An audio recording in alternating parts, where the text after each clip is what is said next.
मुखारविन्देन पदारविन्दम् मुखारविन्दे विनिवेशयन्तम् पटस्य पत्रस्य पुटे शयानम् बालं मुकुन्दं मनसा स्मरामि।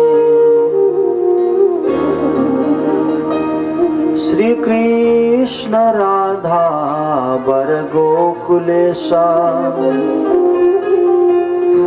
गोपाल गोवर्धननाथ विष्णु जिह्वे पिबस्वा मृतदेव देव गोविंद दामोदर माधवेति। रामं रामानुजं सीता भरतं भरतानुजं सुग्रीवं वायुसूनुं च प्रणमामि पुनः पुनः।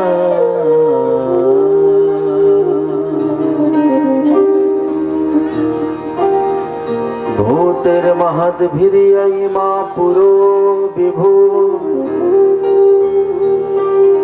निर्मायसे ते यदमोषु पुरुषा भुङ्क्ते गुणान् षोडश षोडशात्मक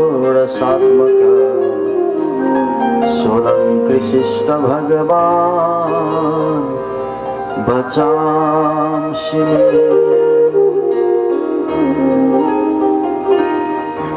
कृष्ण माधवं प्रभु बालमुकुन्दं कृष्ण माधवं प्रभु बालमुकुन्दं पुरुषोत्तमं हरि गोविन्दं कृष्ण माधवं प्रभु बालमुकुन्दं कृष्ण माधवं प्रभु बालमुकुन्दं पुरुषोत्तमं हरि गोविन्दं पुरुषोत्तमं हरि गोविन्दं गोविन्दं हरि गोविन्दं गोविन्दं हरि गोविन्दं गोविन्दं हरि गोविन्दं गोविन्दं हरि गोविन्दं गोविन्दं हरि गोविन्दं गोविन्दं हरि गोविन्दं कृष्ण माधवं प्रभु बालमुकुन्दं कृष्ण माधवं हरि बालमुकुन्दं पुरुषोत्तमं हरि गोविन्दं पुरुषोत्तमं हरि गोविन्दं।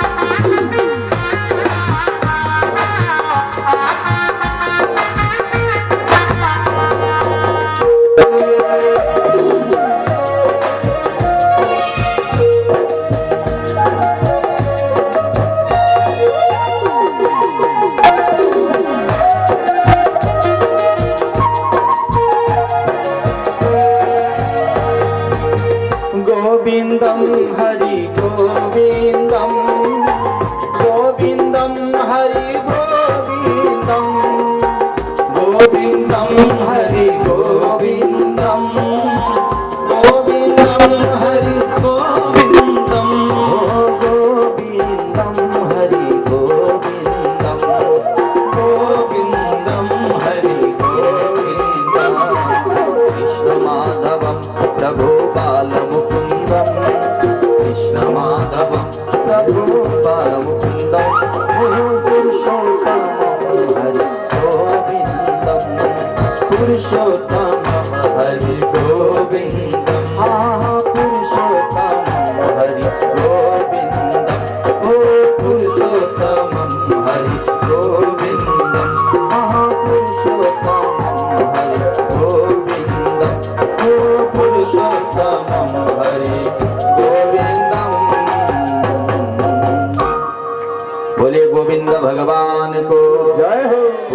पुरुषोत्तम भगवान को जय। श्रीमद्भागवत महापुराण को जय। संपूर्ण भागवत परिकर को जय हो। भारद्वाज गोत्र का संपूर्ण पितृहरु को उद्धार हो। आनंद कंद भगवान को जय हो। जय जय श्री राधे श्याम। तथा परीक्षित द्विजवर्य शिक्षया महिमहा भागवत ससासः यथा हि श्रुत्यामभिजात कोविदा समादिशन् विप्रमहद्गुणस्तथा।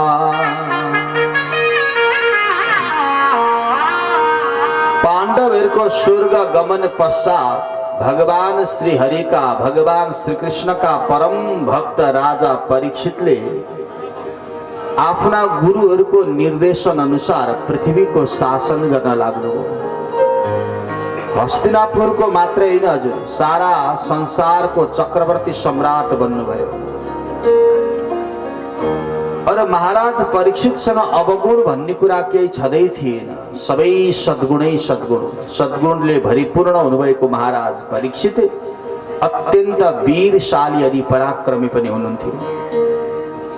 समयको अनन्तर विवाहको समय आयो। 16 वर्षीय महाराज परीक्षितले महाराज इरावतीसँग विवाह गर्नु। इरावती नाम गरेकी एउटी कन्यासँग, जसबाट 4 पुत्र भए। ज्येष्ठ पुत्रको नाम थियो जन्मेजय। उनी राजा परीक्षित सबैको अनन्तर सारा पृथ्वीको राज्य शासन गर्दै जाँदा बिस्तारै बिस्तारै एक दिनको कुरा, महाराज 60 वर्षको हुनुभयो।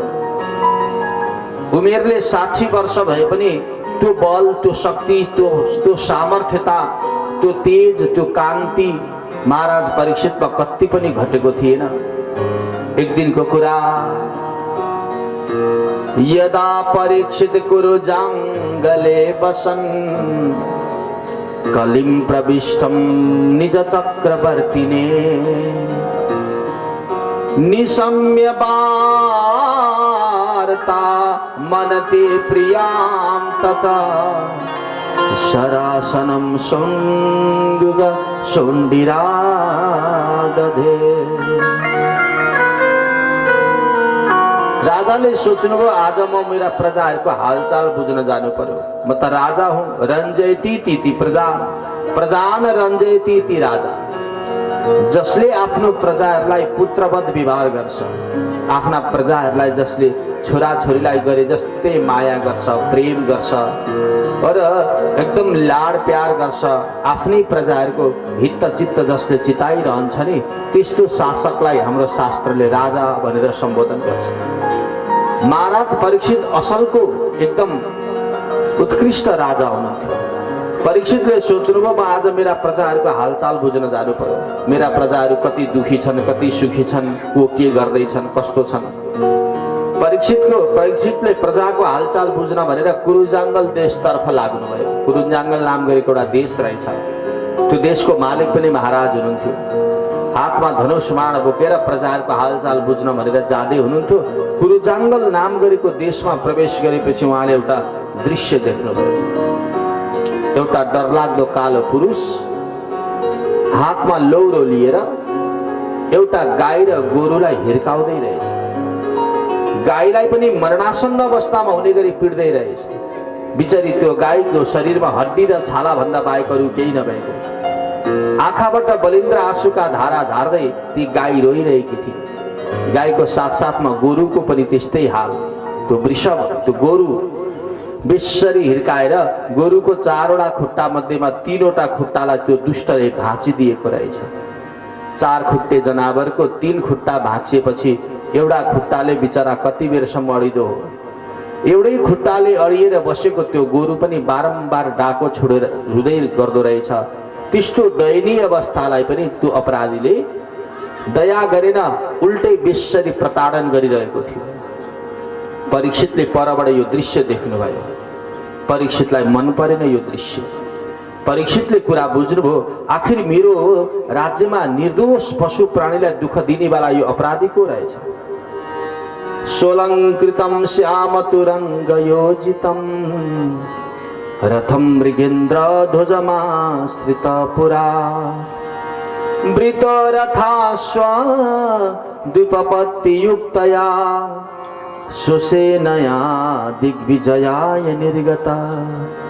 सारा जगत माथि विजय हासिल गरेर चक्रवर्ती सम्राट बनेको म परीक्षित आज मेरो राज्यमा एउटा निर्दोष पशु प्राणीलाई यो अपराधी यो दुष्टले दण्ड दिइरहेको छ।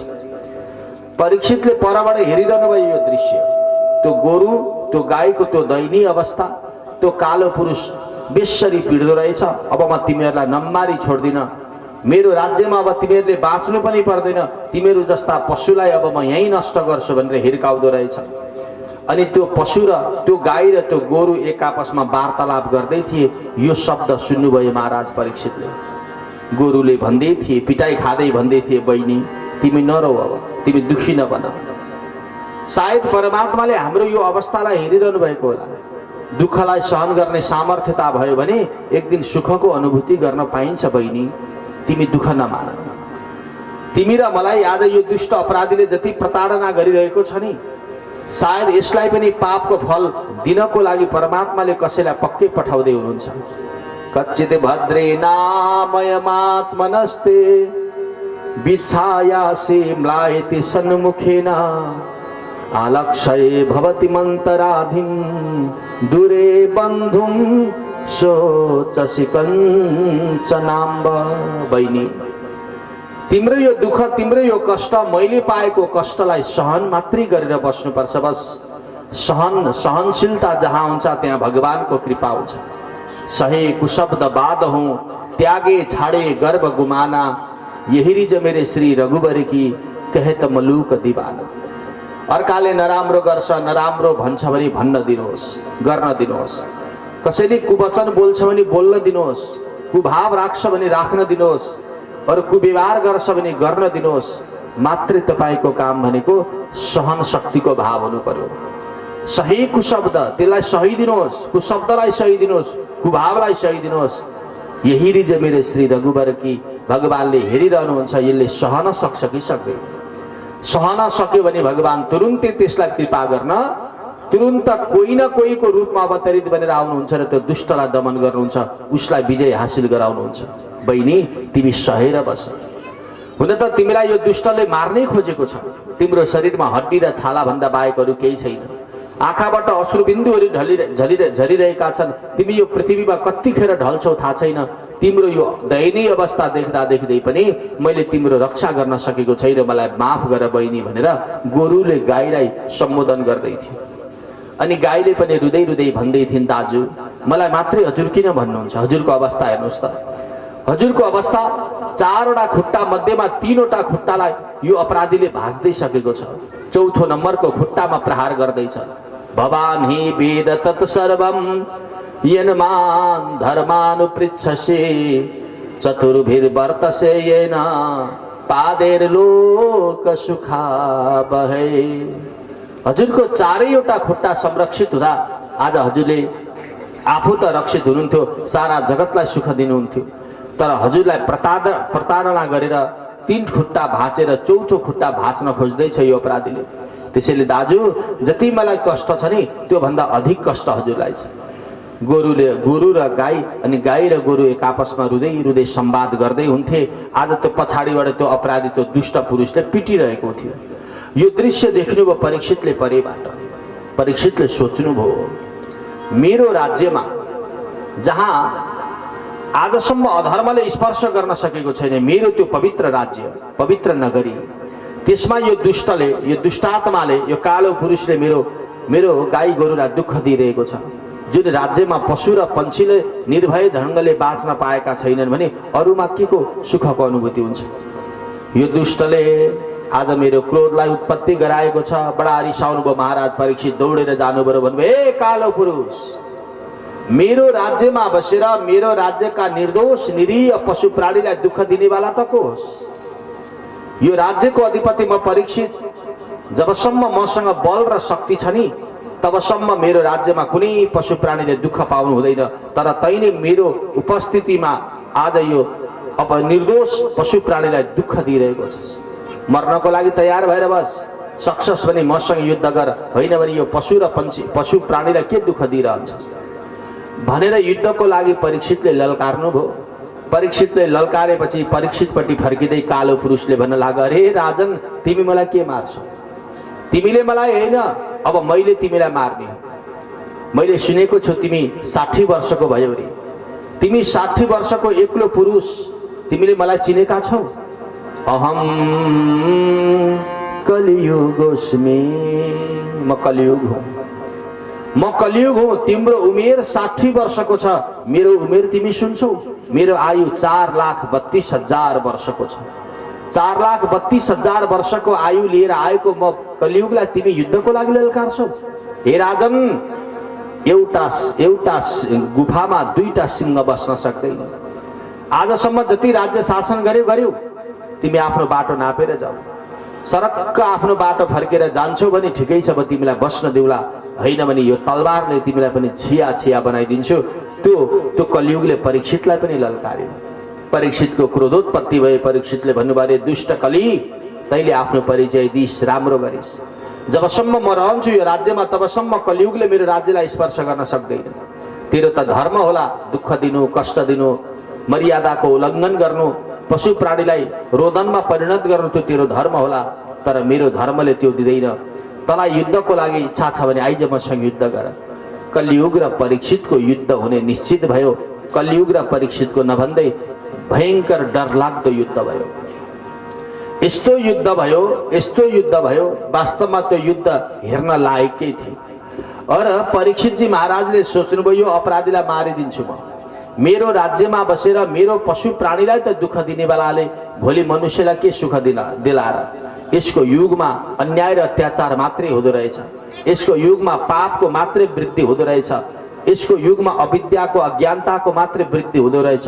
त्यही भएर कलियुग अब मर्नको लागि तयार हो भनेर राजा परीक्षितले जसै उसको छातीमा बाण प्रहार गर्न लाग्नुभयो, कलियुगले सोच्यो यो परीक्षितलाई साधारण मनुष्य भनेको त्यो त शक्तिशाली एउटा क्षेत्रीय वंशको वंशज पो रहेछ। कलियुगले सोच्यो अब मैले केही न केही उपाय गर्नै पर्छ। हत्ता न पत्ता कलियुग दौडेर गयो, परीक्षितको चरणलाई समात्दै गिडगिडाउँदै रुँदै भन्न लाग्यो, महाराज महाराज, मलाई नमार्नुहोस् महाराज, नमया मारणीयोऽयं सारंग इव सारभो। महाराज, हजुर त यो देशको राजा हो। राजाले त सबै प्रकारका प्रजाहरूको गल्तीलाई क्षमादान गर्न सक्नुपर्छ। जुन राजामा क्षमादान छैन भने त्यो राजा के राजा? म त हजुरको प्रजा हुँ महाराज, मलाई नमार्नुहोस्। म हजुरको शरणमा आएको छु। शरणमा आएको जीवात्मालाई कहिले मरण गर्नु हुँदैन। राजाले मलाई शरणमा लिनुहोस् महाराज। मसँग भएको बलको जो अभिमान थियो, जो घमण्ड थियो, त्यो मेरो नष्ट भइसकेको छ, मलाई क्षमा गर्नुहोस्। रुँदै परीक्षितलाई जब कलियुगले प्रार्थना गर्यो, परीक्षितले भन्नुभयो, दुष्ट कली, तैले मेरो राज्यमा गाई र गोरुलाई पिटिरहेको छस्, मार्न खोजिरहेको छस्। तँसँग त्यस्तो के गुण छ जबकि तँलाई म नमारुलु भन् त? तँसँग कुनै राम्रो गुण भए त म तँलाई नमारौला। तँसँग अवगुण नै अवगुण छ भने तँलाई मैले बचाएर पनि के काम? जब तैले मेरो प्रजाहरूलाई दुःख दिइरहन्छस् भने मैले तँलाई बचाएर के काम? ए दुष्ट, त्यसकारण तँलाई म मार्दछु। कलियुगले भने, महाराज एउटा गोप्य कुरा बताउँछु म हजुरलाई। यस्तो गुण छ मसँग, यस्तो गुण छ मसँग, त्यो गुण सुन्नुभयो भने हजुरले मलाई क्षमा दान गरिदिनुहुन्छ। यत् फलम नास्ति तपसा, कलियुग भन्दैछ, यत् फलम नास्ति तपसा न योगेन समाधिना तत्फलम लभते सम्यक कलौ केशव कीर्तना। महाराज, सत्ययुगमा 10 वर्षसम्म तपस्या गर्दा जुन फल प्राप्ति हुन्थ्यो नि महाराज, त्रेतायुगमा 1 वर्षसम्म यज्ञ गर्दा जुन फल प्राप्ति हुन्थ्यो नि, द्वापर युगमा 1 महिनासम्म ध्यान गर्दा जुन फल प्राप्ति हुन्थ्यो, त्यो फल मेरो युगमा 1 दिन भगवानको नाम जप्दा त्यो फल प्राप्ति हुन्छ। अहो रात्रेण भई कलौ, म कलियुग हुँ। 4,32,000 वर्ष मेरो आयु छ। मसँग हजारौं अवगुण होलान्, तर एउटा एक यस्तो अचम्मको गुण छ जुन गुणको प्रभावले मनुष्यको कल्याण हुन्छ महाराज। मेरो युगमा जसले भगवानको भजन गर्छ उसको कल्याण हुन्छ। कलियुग केवल नाम आधारा, सुमिर सुमिर नर उतरहि पारा। भाव कुभाव अनख आलसहु, नाम जपत मंगल दिश दसहु, नाम जपत मंगल दिश दसहु। मेरो युगमा जसले भगवानको नाम जप्यो उसको कल्याण। हेर्नु कलियुग भन्दैछ। भाव होस् कि नहोस् कि, भावले होस् कुभावले होस्, अल्छी लागेर होस्, जागर चलेर होस्, रिसाएर होस्, झर्केर होस्, प्रेमले होस्, जसरी होस्, हाँसेर होस् या रोएर होस्, जसले भगवानको नाम जप्यो उसको कल्याण। हरेर नाम हरेर नामैव केवलम, कलो नास्तेव नास्तेव नास्तेव गतिरन्यथा। भगवानको नाम जसले जप्छ उसको दशै दिशा कल्याण हुन्छ महाराज। मैले जतिको फल त अरू युग कसैले पनि दिन सक्दैन, त्यही भएर मलाई क्षमा गर्नुहोस् महाराज, मलाई नमार्नुहोस्।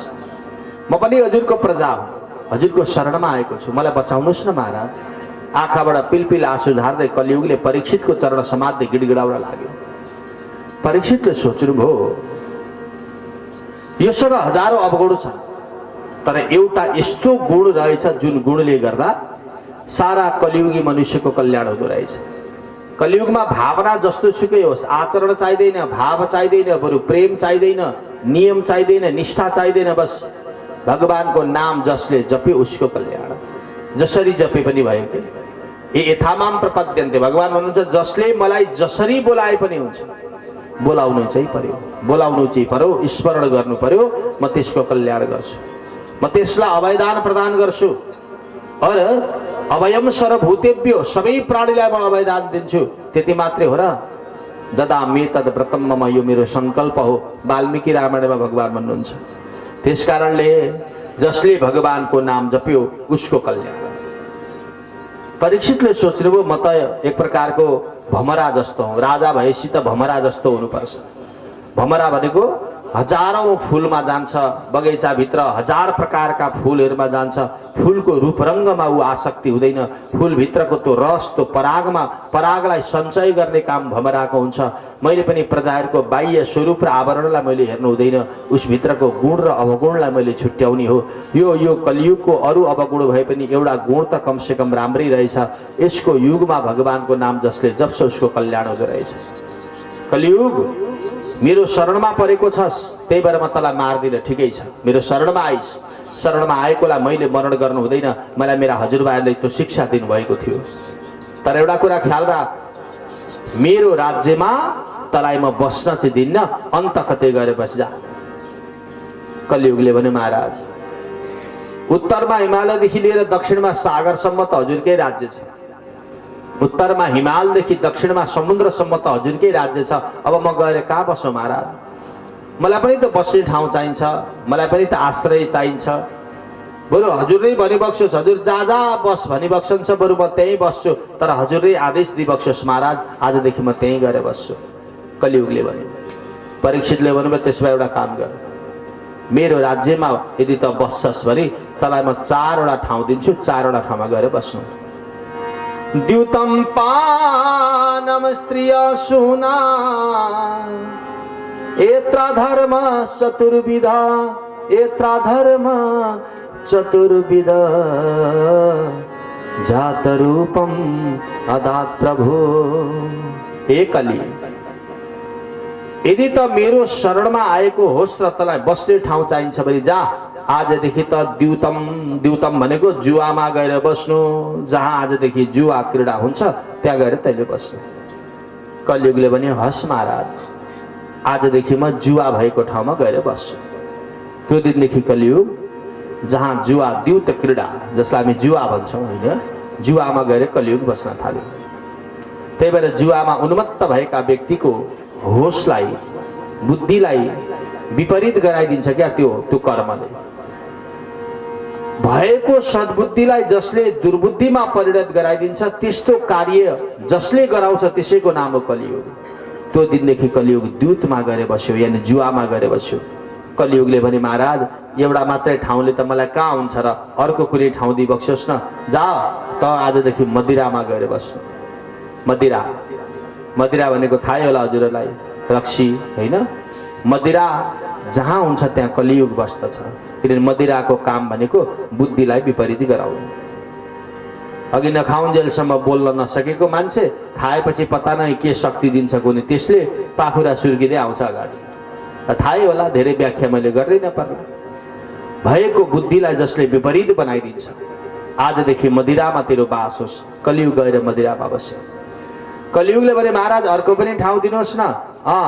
परीक्षितले भन्नुभयो एउटा काम गर, आजदेखि वेश्यालयमा गएर त बस्नु, जहाँ शरीरको क्रय विक्रय हुन्छ, जहाँ वेश्यावृत्ति हुन्छ, चाहे त्यो पुरुष होस् या स्त्री, तिनको शरीरमा गएर तैँले बस्नु जा, आदेश दिनुभयो। त्यो दिनदेखि वेश्यालयमा कलियुग गएर बस्न लाग्यो। कलियुगले भने अर्को पनि ठाउँ दिनुहोस्। परीक्षितले भन्नुभयो एउटा काम गर, सुना यत्रा धर्म चतुर्विध। अरे मूर्ख कली, जा आजदेखि जहाँ हत्या हिंसा हुन्छ, हत्या हिंसा भएको ठाउँमा तैँले गएर बस्नु। कलियुगले हत्या हिंसा भएको ठाउँमा त्यहाँ गएर बस्यो, किनभने जहाँ हत्या हुन्छ, जहाँ हिंसा हुन्छ, त्यहाँ दया हुँदैन, त्यहाँ धर्म हुँदैन, होइन, त्यहाँ पुण्य हुँदैन। दया स्वर्ग उठी गई, धर्म धसी गयो धरती में, पुण्य गयो पाताल और पाप भयो वर्ण वर्ण में। प्रीति रीति सब गई, बैर भयो जग जग भारे, आपनी आपनी परिजिते जग में नर नारी।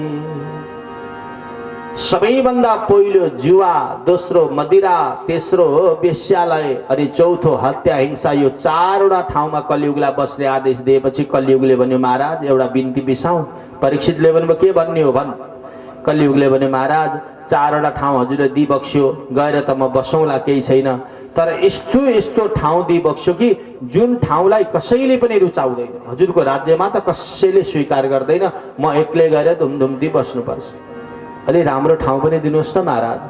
यसो 2-4 जना जम्मा भएको ठाउँमा गएर बस्न पाए पो अनि आफ्नो पनि अलि इज्जत बढ्थ्यो। महाराज बिन्ती छ, मलाई अलि राम्रो ठाउँ दिइबक्स्योस् न, मसँग हेर्नु कति राम्रो गुण छ, मेरो युगमा भगवानको भजन गर्नेवालाको कल्याण हुन्छ। कलियुगले त्यति भनेपछि परीक्षितलाई दया लाग्यो। परीक्षितले भन्नुभयो त्यसो भए ठिकै छ बाबु, आजदेखि तँलाई अर्को एउटा राम्रो ठाउँ दिन्छु। कुन ठाउँ? जात रूपम अदात प्रभु, जा आजदेखि त रजोगुडी सुनमा गएर बस्नु, रजोगुडी सम्पत्तिमा गएर तेरो बास हुनेछ। कलियुगलाई भन्नुभयो। रजोगुडी सम्पत्ति भनेको अन्यायोर्जित सम्पत्तिमा कलियुगको बास हुन्छ। अन्यायद्वारा आर्जन गरिएको चोरी चकारी लुटपाट छल कपट आदि इत्यादि गरेर कमाएको सम्पत्ति नै कलियुगको वासस्थान हो। सम्पत्ति दुई प्रकारको हुन्छ हेर्नुहोस्, एउटा सत्वगुणी सम्पत्ति हुन्छ, एउटा रजोगुणी सम्पत्ति। न्यायोर्जित सम्पत्तिमा भगवानको वास हुन्छ। भगवानले भन्नुभएको छ गीतामा धातुनाम काञ्चनोस्मि भनेर, सुनमा म बस्छु होइन। त्यही भएर सुन के हो? भगवानको प्रतिस्वरूप हो। त्यही भएर कुनै पनि शुभ कर्म गर्नुपर्छ, भगवानलाई स्थापना गर्नुपर्छ भने सुवर्णको प्रतिमा खोज्नुहुन्छ नि गुरुहरूले। किनभने सुनमा कलियुग होइन, भगवान स्वयं बस्नुहुन्छ। तर परीक्षितले भन्नुभयो सुनमा गएर त बस्नु, कलियुगलाई भन्नुभयो। त्यही भएर सम्पत्ति दुई प्रकारको हुन्छ, सत्वगुणी सम्पत्तिमा भगवान बस्नुहुन्छ, रजोगुणी सम्पत्तिमा कलियुग बस्छ। सत्वगुणी सम्पत्तिले सद्बुद्धि प्रदान गर्छ, अनि सत्कर्म गर्न मद्दत गर्छ।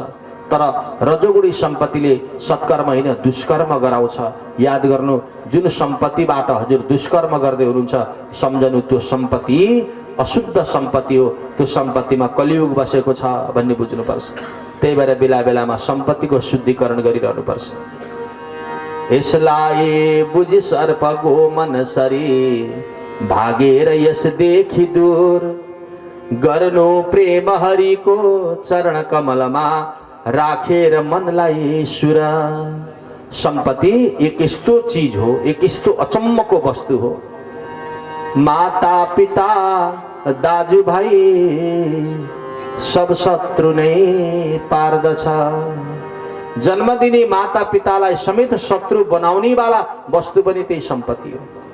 अरे भगवत आराधना गरेर भगवानको नजदिकमा पुर्याउने वाला पनि त्यही सम्पत्ति हो, हैन? सम्पत्ति गोमन सर्प जस्तो सम्झिनु पर्छ। गोमन सर्प भने त थाहै छ हजुर हामीलाई, तराईवासीहरूलाई। यस्तो डरलाग्दो सर्प हुन्छ, यस्तो विषालु सर्प हुन्छ जसले डङ्क मार्न पायो भने, डस्न पायो भने ज्यान पनि लिन सक्छ।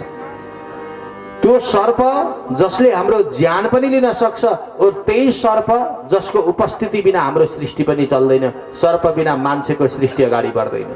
सर्प नभएको ठाउँमा मनुष्यको जन्म हुँदैन, याद गर्नुहोला। और मनुष्य नभएको ठाउँमा सर्पको सृष्टि बढ्दैन।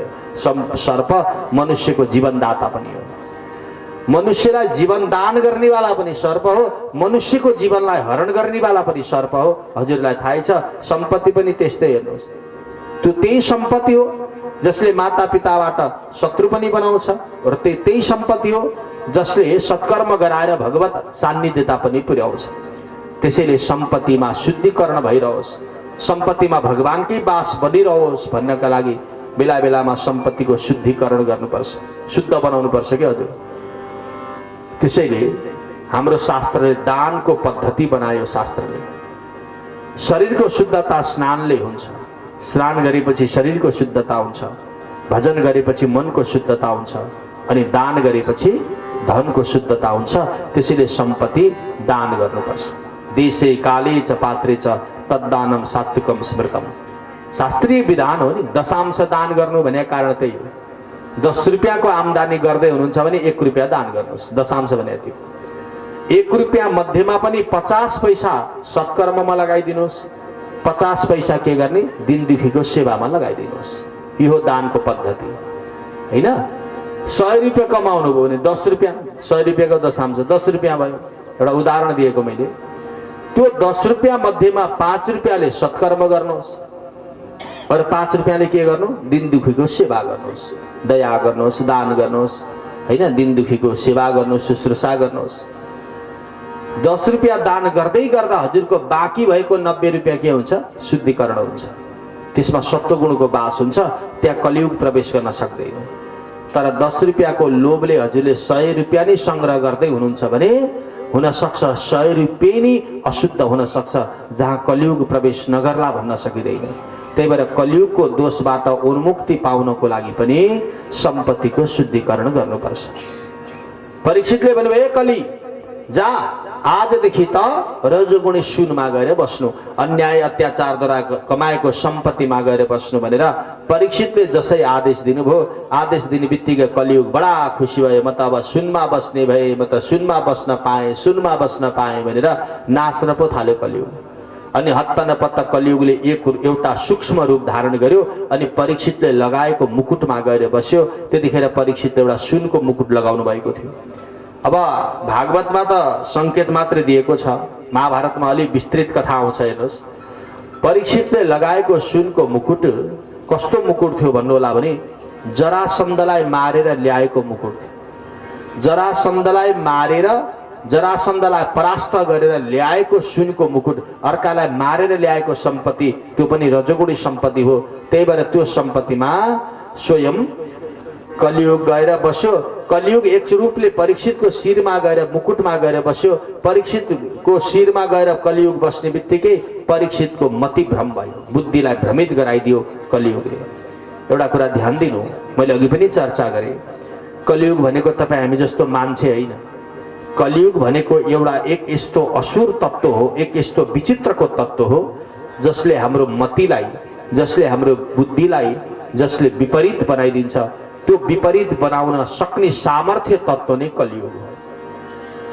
कलियुग गयो महाराज परीक्षितको मुकुटमा, और मुकुटमा गएपछि परीक्षितको बुद्धि भ्रमित भयो। परीक्षित बडा ज्ञानी हुनुहुन्थ्यो, सदाचारी हुनुहुन्थ्यो, भगवानको परम भक्त हुनुहुन्थ्यो परीक्षित। तर परीक्षितलाई आज अचानक शिकार खेल्न जान मन लाग्यो। परीक्षितले सोच्नुभयो अब म शिकार खेल्न जान्छु भनेर परीक्षित एउटा अनकन्टार जंगलमा पुग्नुभयो। खेल्दै खेल्दै शिकारको पछाडि एउटा मृगको पछाडि दौडिँदै दौडिँदै जानुभयो। त्यो मृग पनि घाइते मृग अघि अघि पछि पछि महाराज परीक्षित आफ्ना सेनाहरू, आफ्ना घोडाहरू छोडेर परीक्षित एक्लै पुग्नुभयो अनकन्टार जंगलमा। मृग पनि कता हरायो हरायो।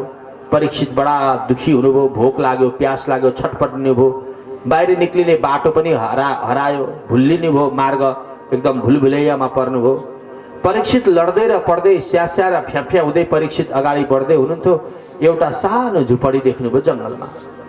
लौ यहाँ कसैको झुपडी रहेछ, यहाँ पक्कै कोही न कोही रहेछन्, कोही न कोही साधु सन्त हुनुहुन्छ होला, गएर उहाँहरूलाई बोलाउनु पर्यो, उहाँहरूले केही खाना पिउन दिनुहुन्छ कि, म त मर्ने बेला भइसक्यो।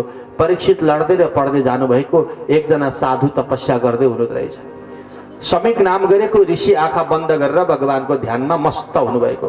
महाराज, हे महाराज, आँखा खोल्नुहोस् महाराज, म यो देशको राजा परीक्षित, म पाण्डवको वंश परीक्षित, शिकार खेल्ने बहानामा यो जङ्गलमा आएँ। यहाँ आएपछि मैले आफ्नो बाटो पनि भुल्लिएँ महाराज। हजुर आँखा खोल्नुहोस् न, मलाई भोक लागेको छ, मलाई प्यास लागेको छ, मलाई केही खाना दिनुहोस्, केही पिउन दिनुहोस् भनेर परीक्षितले एकदम गिडगिडाउँदै ती साधुलाई बोलाउन थाले। साधु पनि मस्त ध्यानमा हुनुहुन्थ्यो, एकाग्र चित्तमा हुनुहुन्थ्यो। एउटा कुरा ध्यान दिनु, एकाग्र चित्त भएर आफ्नो कर्ममा प्रवृत्त भएको व्यक्तिलाई को आयो को गयो त्यति वास्ता हुन्न के हजुर। समीक ऋषिलाई थाहै भएन राजाले बोलाएको। आँखा बन्द गरेर मस्त भगवानको चरणमा निमग्न हुनुभएको। परीक्षितले बारम्बार बोलाउनु भयो, महाराज आँखा खोल्नुहोस् न महाराज, हे महाराज, म यो देशको राजा परीक्षित, मैले हजुरलाई बोलाएको बोलाइ छु, आँखा खोल्नुहोस् न, भोक लाग्यो, प्यास लाग्यो। समीक ऋषिले आँखा खोल्नु भएन। परीक्षितलाई अब क्रोधको उत्पत्ति हुँदै गयो, किनभने परीक्षितले कलियुग बसेको मुकुट लगाउनु भएको छ। कलियुगले के गर्छ, बुद्धिलाई विपरीत बनाइदिन्छ, बुद्धिलाई भ्रमित बनाइदिन्छ। कलियुग के अरे परीक्षित बडा रिसाउन लाग्नु, हे बाबा तिमी आँखा खोल्दैनौ, यो देशको राजा परीक्षित अघिदेखि कराउँदैछ, तिमी सुन्दैनौ, हे बाबा उठ न उठ भनेर साधुलाई हल्लाउन थाल्नुभयो। साधु के को हल्लिनुहुन्थ्यो, मस्त तपस्यामा हुनुहुन्थ्यो, उहाँलाई थाहै भएन। बारम्बार बोलाउँदा पनि नउठेपछि रिस उठ्यो परीक्षितलाई। कहिले नरिसाउने वाला परीक्षित आज बडा क्रोधित भए। अनि त्यसपछि रातो रातो आँखा बनाउँदै यताउति नजर लगाउन लागे। अलि परतिर एउटा डरलाग्दो सर्प मरिरहेको रहेछ। त्यो मरेको सर्पलाई देख्नुभयो परीक्षितले। परीक्षितले बाणको टुप्पोले त्यो सर्प उठाएर ल्याउनु भयो अनि समीक ऋषिको गलामा बेर्दिनु र भन्नुभयो, लु तिमी तपस्या गरिरहौ, अब मैले त्यत्रो अघिदेखि बोलाएँ, तिमीले सुनेनौ होइन, त्यति वास्ता गरेनौ मलाई होइन। यो देशको राजा, मैले बारम्बार तिमीलाई आदेश दिएर पनि तिमीले मेरो आदेशको व्यवस्था गर्यौ। राजाको आदेश पालन नगर्ने वाला दण्डको भागीदार हुन्छ, त्यही भएर मैले तिमीलाई दण्ड दिएँ, लु यही मरेको सर्प गलामा बेरिरहौ भनेर राजा परीक्षित रिसाउँदै त्यहाँबाट अगाडि बढ्नुभयो। एकछिनपछि सेनाहरू आए, सेनाहरू लिएर परीक्षितलाई लिएर गए। परीक्षितलाई दरबारमा पुर्याए। भोक प्यासले युक्त हुनुभएको परीक्षित जानुभयो दरबारमा, थकित हुनुहुन्थ्यो। गएर आफ्नो शिरको मुकुटलाई जसै भुइँमा राख्नुभयो। शिरको मुकुट भुइँमा राख्ने बित्तिकै परीक्षितलाई फेरि सद्बुद्धि आयो, किनभने कलियुग बसेको मुकुट अब भुइँमा बसेपछि कलियुगबाट मुक्त हुनुभयो परीक्षित। परीक्षितले थाहा पाउनुभयो, ओहो आज मैले जङ्गलमा एकजना साधुको अपमान गरेँ। आजसम्म साधुको अपमान नगर्ने वाला परीक्षित, आज मलाई के बुद्धि आएछ कि मैले साधुको अपमान गरेछु, धिक्कार छ मलाई। मैले मरेको सर्प ती साधुको गलामा लगाइदिएँ, मैले ठुलो अपमान गरेँ, ठुलो अपराध गरेँ। हे भगवान, हे नाथ, आजसम्म पाप कर्म नगरेको म परीक्षितले आज साधुको अपमान गरेँ, त्यो पनि तपस्यामा रहेको साधुको। धिक्कार छ मलाई, मैले ठुलो गल्ती गरेँ। हे प्रभु, यदि तिमी मसँग खुसी छौ भने यो शरीरले त्यो साधुको अपमान गरेको हुनाले अब यो शरीर मैले धारण गर्न योग्य छुइनँ, त्यही भएर अब मैले मर्नुको अर्को विकल्प छैन, म मर्न पाऊँ प्रभु, मलाई मर्ने वरदान देऊ, किनभने यो अपवित्र भएको छ मेरो शरीर। यो शरीरले साधुको अपमान गरेको हुनाले यो शरीर अब म धारण गर्दिनँ, म मर्न पाऊँ। आँखाबाट बलिन्द्र आँसुका धारा झार्दै परीक्षितले भगवानसँग स्तुति गरे। त्यसपछि सायद भगवानको इच्छा, भगवानको लीला बडा विचित्रको छ।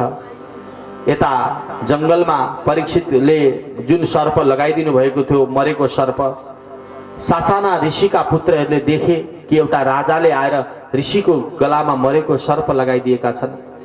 तुरुन्तै ती साना साना पुत्रहरू दौडिँदै गए। त्यतिखेर समीक ऋषिका पुत्र श्रृङ्गी नाम गरेको ऋषि हाम्रै कौशिकी नदीको किनारमा खेल्दै हुनुहुन्थ्यो। कोशी नदी भन्छौँ हामी होइन, त्यहाँ किनारमा खेल्दै हुनुहुन्थ्यो। गएर भन्नुभयो, अरे श्रृङ्गी, तिमी यहाँ बसेर पानीमा पौडी खेलेर बस न, यहाँ तिम्रो पिताको गलामा मरेको सर्प लगाइदिएको छ कसैले। पिताको गलामा मरेको सर्प लगाइदिएको सुनेपछि आफ्नो पिताको अपमान भए जस्तो लाग्यो महाराज श्रृंगीलाई। दौडिँदै दौडिँदै दौडिँदै दौडिँदै आउनुभयो। पिताजीको गलामा हेरेर मरेको सर्प लागेको रहेछ। पिताजी मस्त तपस्यामा, बडा रिसाउनुभयो श्रृंगी ऋषि। अनि श्रृंगी ऋषिको पालो के गर्नुभयो, हातमा अलिकति जल लिनुभयो, पानी लिनुभयो र त्यसपछि श्राप दिन थाल्नुभयो। दियो साप नर मुनि कोई, यह अपराध भयो जिन होई। वा कह तक्षक डसबिन साबे, दिवस सातबो बीति न पावे। जसले मेरो पिताको गलामा मरेको सर्प लगाइदिएको छ, चाहे त्यो राजा होस् या प्रजा, आजको 7 दिनमा त्यसलाई पनि त्यही सर्पको राजा तक्षक नाम गरेको सर्पले डसेर मृत्यु हो। श्राप दिनुभयो परीक्षितलाई। जसले मेरो पिताको गलामा मरेको सर्प लगाइदिएको छ, चाहे त्यो राजा होस् चाहे त्यो रंक होस्, त्यसले दण्डको भागीदार हो। सर्पको राजा तक्षक नाम गरेको सर्पले आजको 7औं दिनमा त्यसलाई डसिदियोस्, त्यसको पनि सर्पले डसेर मृत्यु होस्। यस्तो श्राप दिनुभयो श्रृंगी ऋषिले। ब्रह्मवाक्यम शिरोमणि,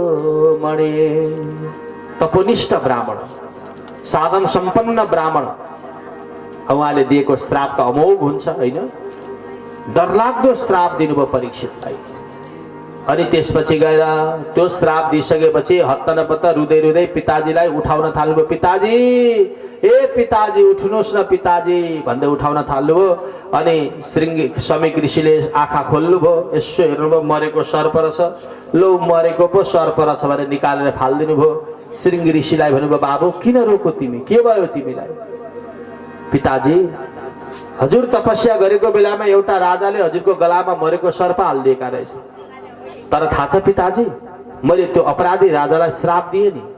आजको 7 दिनमा त्यो सर्प, त्यो राजालाई पनि सर्पले डसेर अब मृत्यु हुँदैछ। सर्प पनि साधारण सर्प हो र तक्षक नाम गरेको सर्प, जो सर्पको राजा हो, तक्षक नाम गरेको सर्पले डसेर आजको 7औं दिनमा त्यो राजा मर्दैछ महाराज पिताजी। किनभने त्यो दुष्ट राजाले हजुरको अपमान गरेको छ, मैले त त्यसलाई श्राप दिएँ नि पिताजी। समीक ऋषिले भन्नुभयो, बाबु तिमीले ठुलो गल्ती गर्यौ। किनभने ती राजा अरु कोही हैनन्, परीक्षित हुन्। परीक्षित भगवानका परम भक्त परीक्षितलाई तिमीले त्यति अमोघ डरलाग्दो श्राप दियो हैन। परीक्षितले गल्ती केही गरेका थिएनन्, तर तिमीले श्राप दियो। किनभने परीक्षित मसँग पानी माग्न आए, केही खाना पाइन्छ कि भनेर भोजन माग्न आए। म तपस्या गर्दै थिएँ, परीक्षितले मलाई बोलाए, म बोलिन। उनी यो देशका राजा हुन्।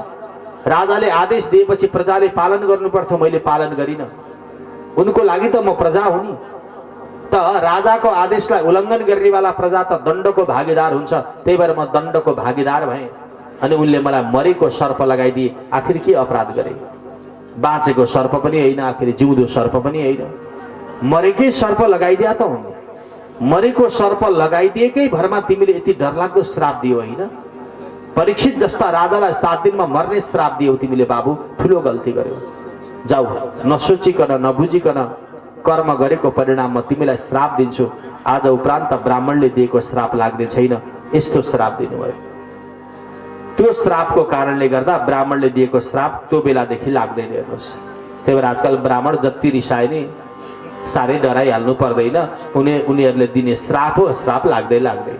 ल हेर्नुहोस् त, श्रृंगी ऋषिले त्यो कर्म नगरिदिएको भए कमसे कम आज ब्राह्मणहरू कति पावरशील हुन्थे, कति सामर्थ्यवान हुन्थे। सबजना थरथर कापिरहन्थे, डराइरहन्थे, नभए श्राप दिइहाल्छन् ब्राह्मणले। हेर्नुहोस्, अब त श्रृंगी ऋषिले रुँदै रुँदै भन्नुभयो, पिताजी ठुलो गल्ती भयो, अबदेखि यस्तो कहिले गल्ती गर्दिन। अनि समीक ऋषिले भन्नुभयो, भइगयो त बाबु, चिन्ता नगर। ब्राह्मणले दिएको श्राप नलागे पनि एउटा वरदान दिन्छु तिमीलाई। आज उपरान्त ब्राह्मणले दिएको आशीर्वाद लाग्नेछ। जाऊ, म तिमीलाई वरदान दिन्छु। त्यो बेलादेखि ब्राह्मणले दिएको श्राप लाग्दैन, तर ब्राह्मणले दिएको आशीर्वाद चाहिँ लाग्छ। फेरि तपोनिष्ठ ब्राह्मण, फेरि जातिको मात्रै ब्राह्मण होइन, तपोनिष्ठ ब्राह्मण, ब्रह्मनिष्ठ ब्राह्मण, आचरण सम्पन्न ब्राह्मण, भगवानको परम भक्त ब्राह्मण, त्यस्ता ब्राह्मणले आशीर्वाद दिनुभयो भने चाहिँ फेरि लाग्छ। हेर्नुहोस्, अब ब्राह्मणको आशीर्वाद पाउनु त अब ऋषाका ब्राह्मणले आशीर्वाद त दिँदैन, हजुरलाई थाहै छ। ब्राह्मणको आशीर्वाद लिएर के गर्नुपर्छ, उनलाई खुसी बनाउनु पर्यो नि, होइन? कसरी हुन्छ? त्यही भएर ब्राह्मणको आशीर्वाद लिनको लागि पनि ब्राह्मणको नित्य सेवा गर्नुपर्छ र उनी त्यो श्राप त्यो वरदानको कारणले आज ब्राह्मणहरू अलिकति के भए, कमजोर भए, होइन? त्यसैले कुनै पनि कर्म गर्दा निर्णय गर्दा सोचेर सम्झेर कर्म गर्नुपर्छ के हजुर?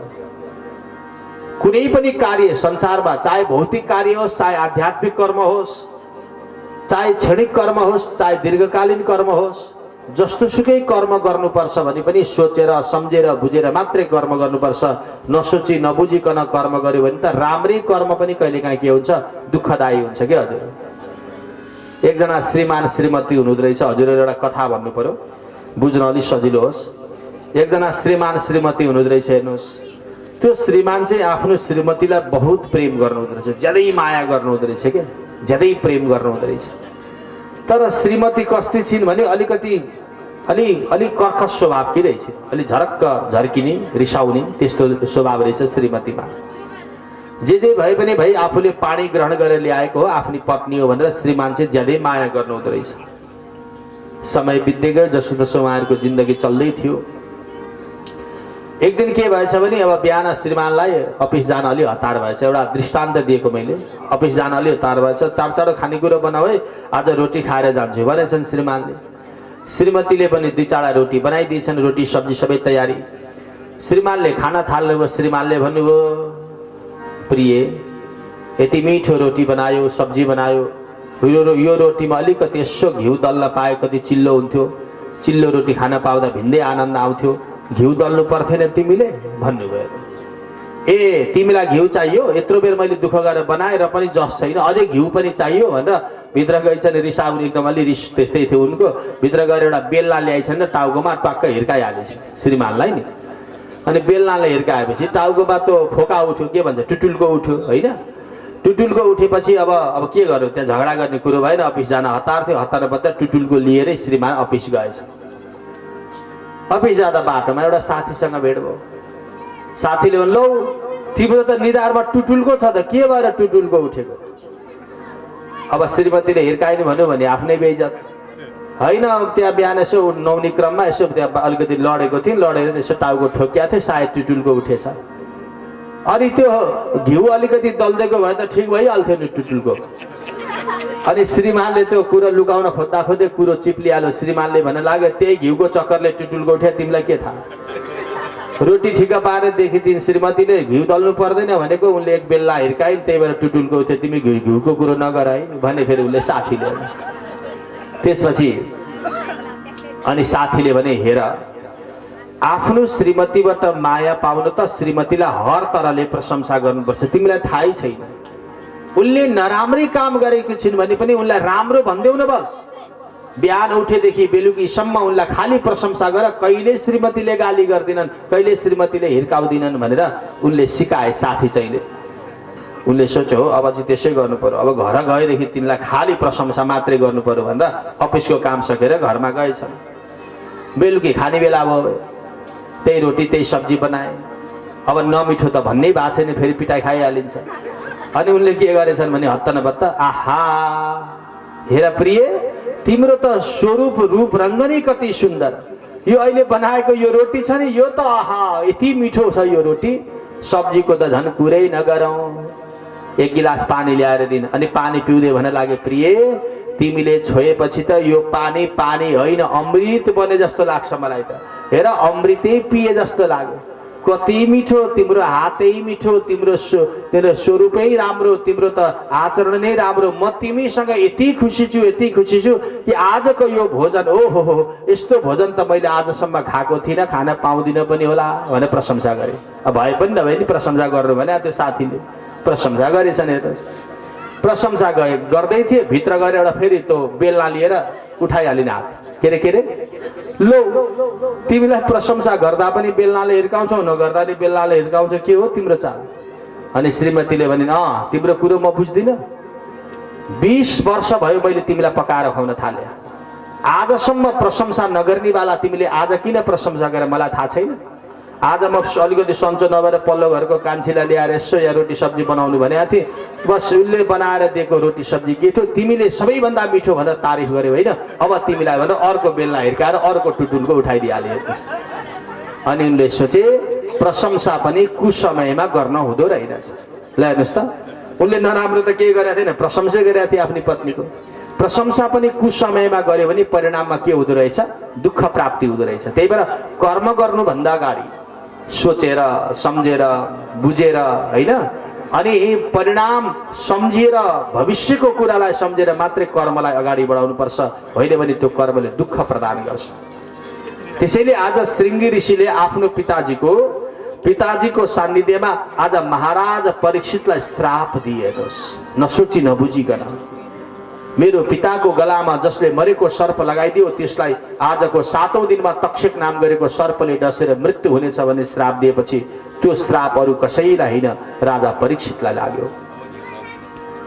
समीक ऋषिले भन्नुभयो, बाबु तिमीले दिएको यो श्राप राजा परीक्षितलाई लागेको छ।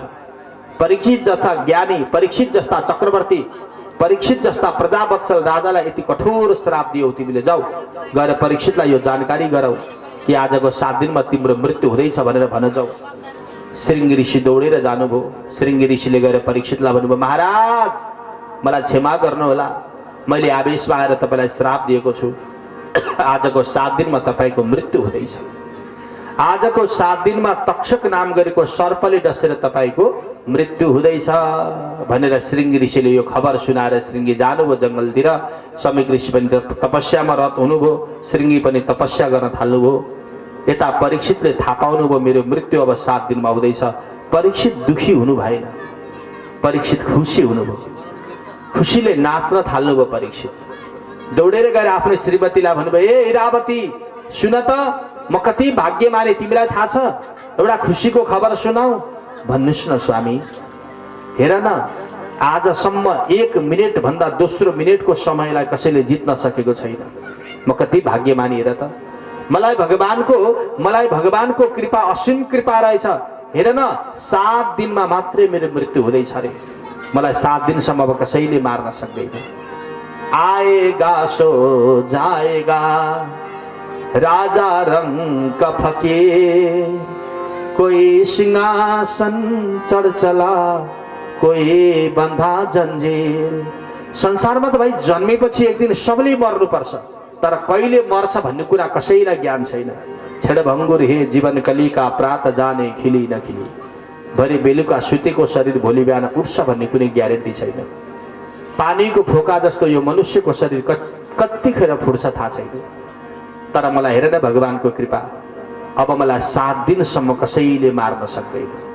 म एकैचोटि 7 दिनको दिन मर्दैछु रे प्रिय, 7 दिनको दिन मर्दैछु रे, त्यो पनि तक्षक नाम गरेको सर्पले डसेर। हेर त भगवानको कृपा मलाई भनेर परीक्षितले त्यो मृत्युलाई सहजै वर्ण गर्नुभयो।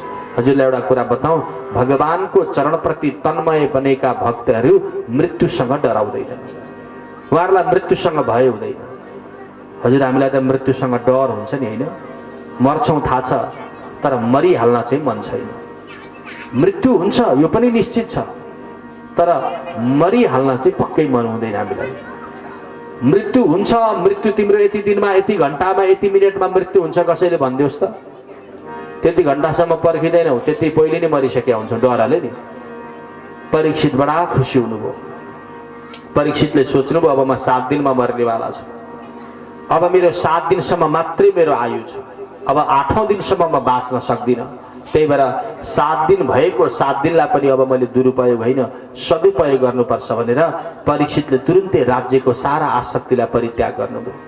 अब मलाई यो चक्रवर्ती किन बन्नु पर्यो, अब मलाई राजा किन बन्नु परेको छ र, बाँकी भएको 7 दिन पनि मैले उपयोग गर्न सकेँ भने मात्रै मेरो कल्याण हुन्छ भनेर राजा परीक्षितले तुरुन्तै आफ्नो राज्य शासन आफ्नो पुत्र जन्मेजयलाई प्रदान गर्नुभयो।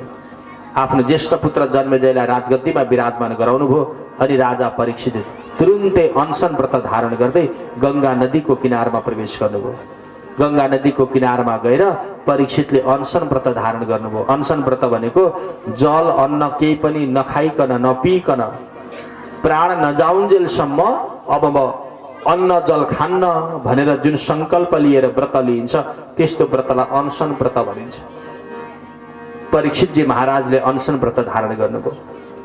एक कान दुई कान मैदान सारा राज्यमा हल्ला पुग्यो के अरे हाम्रो देशको राजा परीक्षितले गंगा किनारमा अनसन व्रत लिनुभएको छ भन्ने कुरा हल्ला पुगेपछि सारा ऋषिगणहरू राजा महाराजा ठुलठुला महर्षि राजर्षि देवर्षि यी सबै ऋषि महर्षि साधु सन्तहरू परीक्षितको दर्शन गर्न भनेर जानुभयो। परीक्षितले अनसन व्रत धारण गर्नुभएको छ रे, जाउँ परीक्षितको अन्तिम दर्शन गर्न भनेर सबैजना परीक्षित भए ठाउँमा जानुभयो गंगा किनारमा। परीक्षितलाई दर्शन गर्न हजारौं ऋषिगणहरूको आगमन भयो। व्यास पराशर अनेक प्रकारका जाह्नवी और जन्हु और दत्तात्रेय अत्रि आदि नाम गरेका ऋषिहरूको त्यहाँ आगमन भयो। जति पनि ऋषि महर्षिहरू आउनुहुन्थ्यो सबैलाई परीक्षितले नमन गर्नुहुन्थ्यो र भन्नुहुन्थ्यो गुरुदेव मेरो मनमा दुईटा प्रश्न छ, त्यो दुईटा प्रश्नको हजुरले उत्तर दिबक्सियोस् भन्नुहुन्थ्यो अनि दुईटा प्रश्न गर्नुहुन्थ्यो सबैलाई परीक्षितले। यस्तो दुईटा प्रश्न गर्नुभयो जुन प्रश्नको उत्तर कसैले दिन सक्नु भएन। परीक्षितले भन्नुभयो मेरो सामनेमा म एउटा आसन राख्छु, अब त्यो महापुरुष आएर यो आसनमा बस्नेछ जसले मेरो दुईटा प्रश्नको उत्तर दिन सकोस् भनेर एउटा खाली आसन राख्नुभयो। त्यही बेलामा सुकदेव स्वामी श्रीमद् भागवत महापुराणका श्लोकहरूलाई गुनगुन गुनगुन गुनगुन गर्दै सुकदेवजी त्यही बाटो हुँदै अगाडि बढ्दै हुनुहुन्थ्यो। परीक्षितको त्यो भिडभाड त्यो गंगा किनारमा भिडम्भिडी देखेर सुकदेवजीले सोच्नुभयो होइन आज त यहाँ साधु सन्तहरूको त जमघट पो रहेछ त, के चाहिँ रहेछ कुरो बुझ्नु पर्यो भनेर यसो उभिन लाग्नुभएको। उभिने ठाउँ पनि छैन, त्यति धेरै साधु सन्तहरू। अगाडि हेर्नुभएको एउटा राजाको सामनेमा एउटा खाली आसन रहेछ।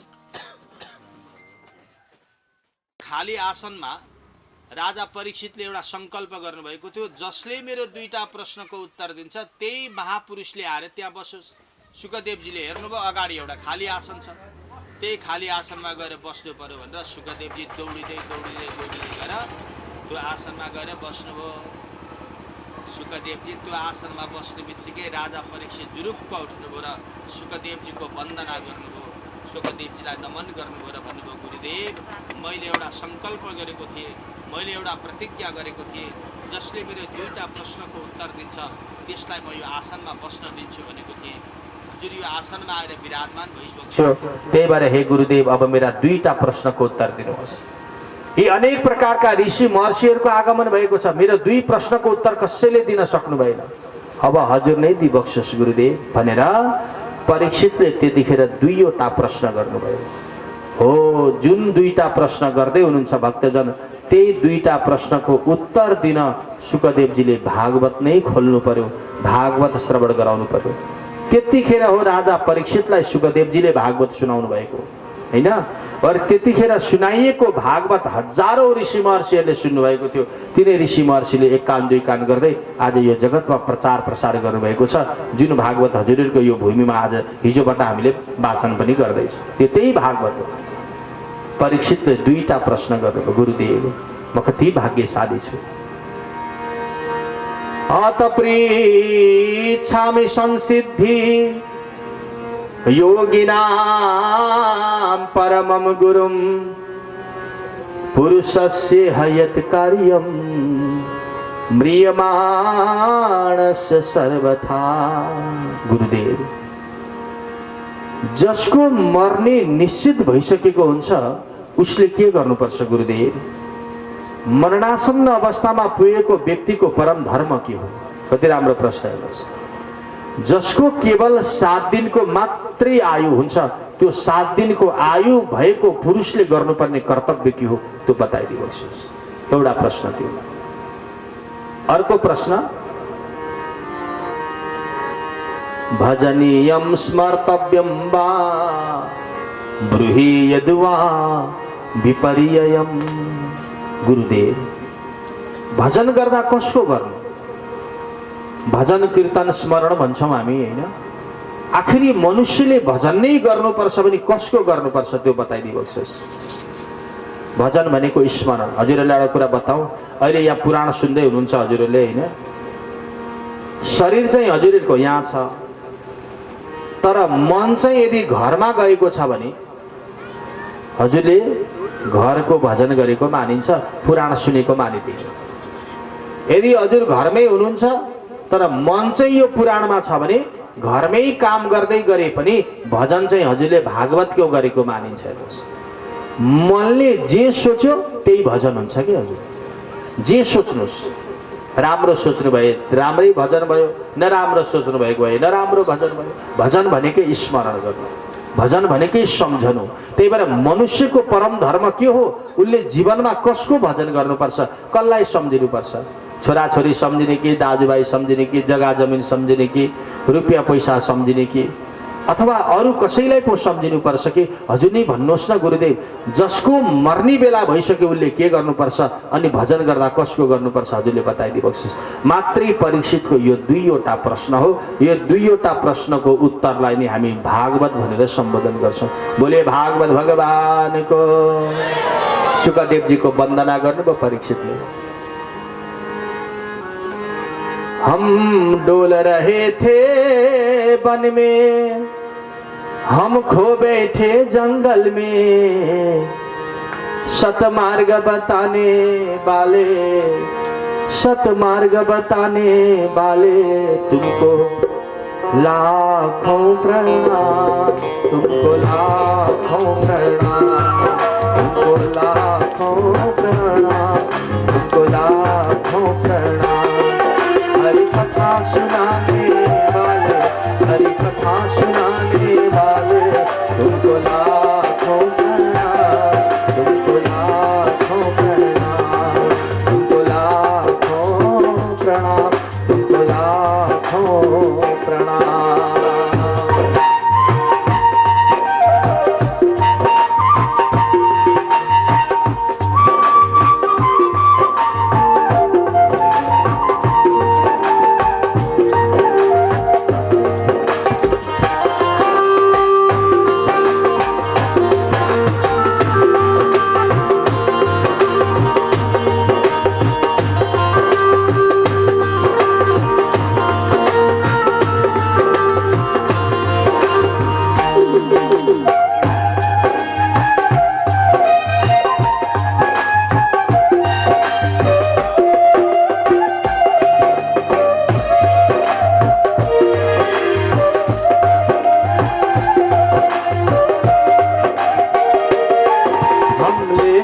विष का प्याला जा रहे थे यम के द्वारा, हम लेकर विष का प्याला जा रहे थे यम के द्वारा। ओ सुधा पिलाने वाले, ओ सुधा पिलाने वाले तुमको लाखों प्रणाम, तुमको लाखों प्रणाम, तुमको लाखों प्रणाम, तुमको लाखों प्रणाम। हरि कथा सुनाने वाले, हरि कथा सुनाने वाले तुमको लाखों प्रणाम, तुमको लाखों प्रणाम, तुमको लाखों प्रणाम, तुमको लाखों प्रणाम। सद्गुरुदेव भगवान को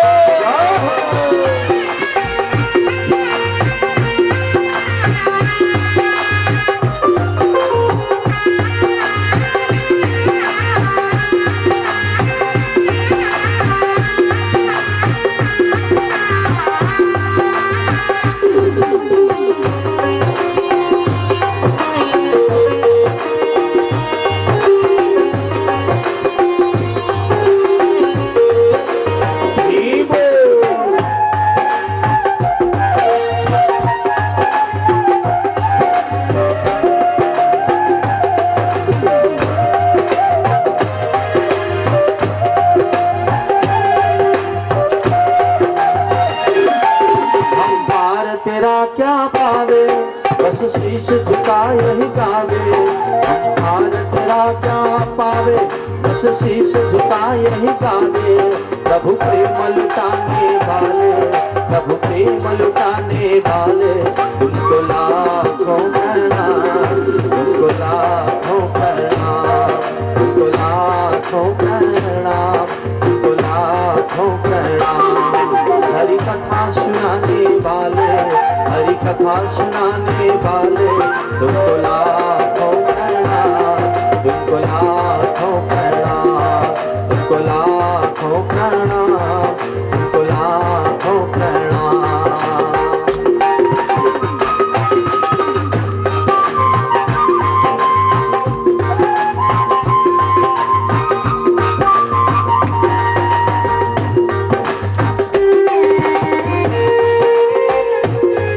हे बोल श्री राधे।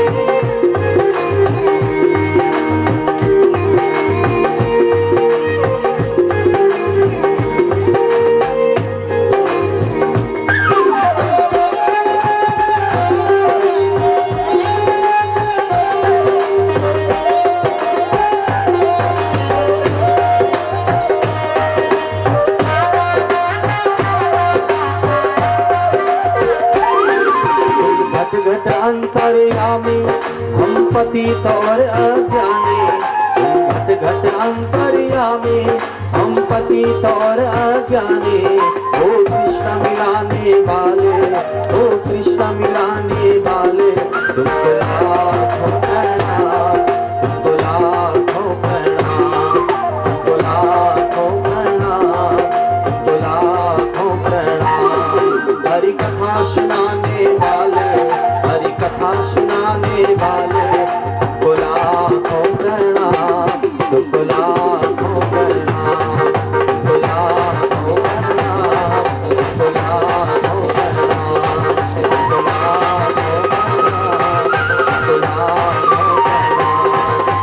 तुमको लाखों प्रणाम, तुमको लाखों प्रणाम, तुमको लाखों प्रणाम। सद्गुरुदेव भगवान को जय हो। राजा परीक्षितले आज सुखदेव स्वामीलाई यो जो दुई प्रश्न गर्नुभयो, यही दुई प्रश्नको उत्तर अब सुखदेवजीले 7 दिन खर्च गरेर दिँदै हुनुहुन्छ। यही दुई प्रश्नको उत्तरको विशेष व्याख्या भागवतमा गरिएको छ। मरणासन्न अवस्थामा पुगेको व्यक्तिले के गर्नुपर्छ र भजन गर्दा कसको गर्ने। सुखदेवजी मुसुक्क मुस्कुराउँदै भन्न लाग्नुभयो, राजन कति मिठो प्रश्न गर्यो हे राजन तिमीले। बरियाने सते प्रश्न कृतो लोकहितं नृप, आत्मविद सम्मत पुंसा श्रुतव्यादिसूय परा। राजन लो होइन, तिमीले यो आफ्नो लागि प्रश्न गरेको कि संसारका मनुष्यहरूको लागि प्रश्न गरेको?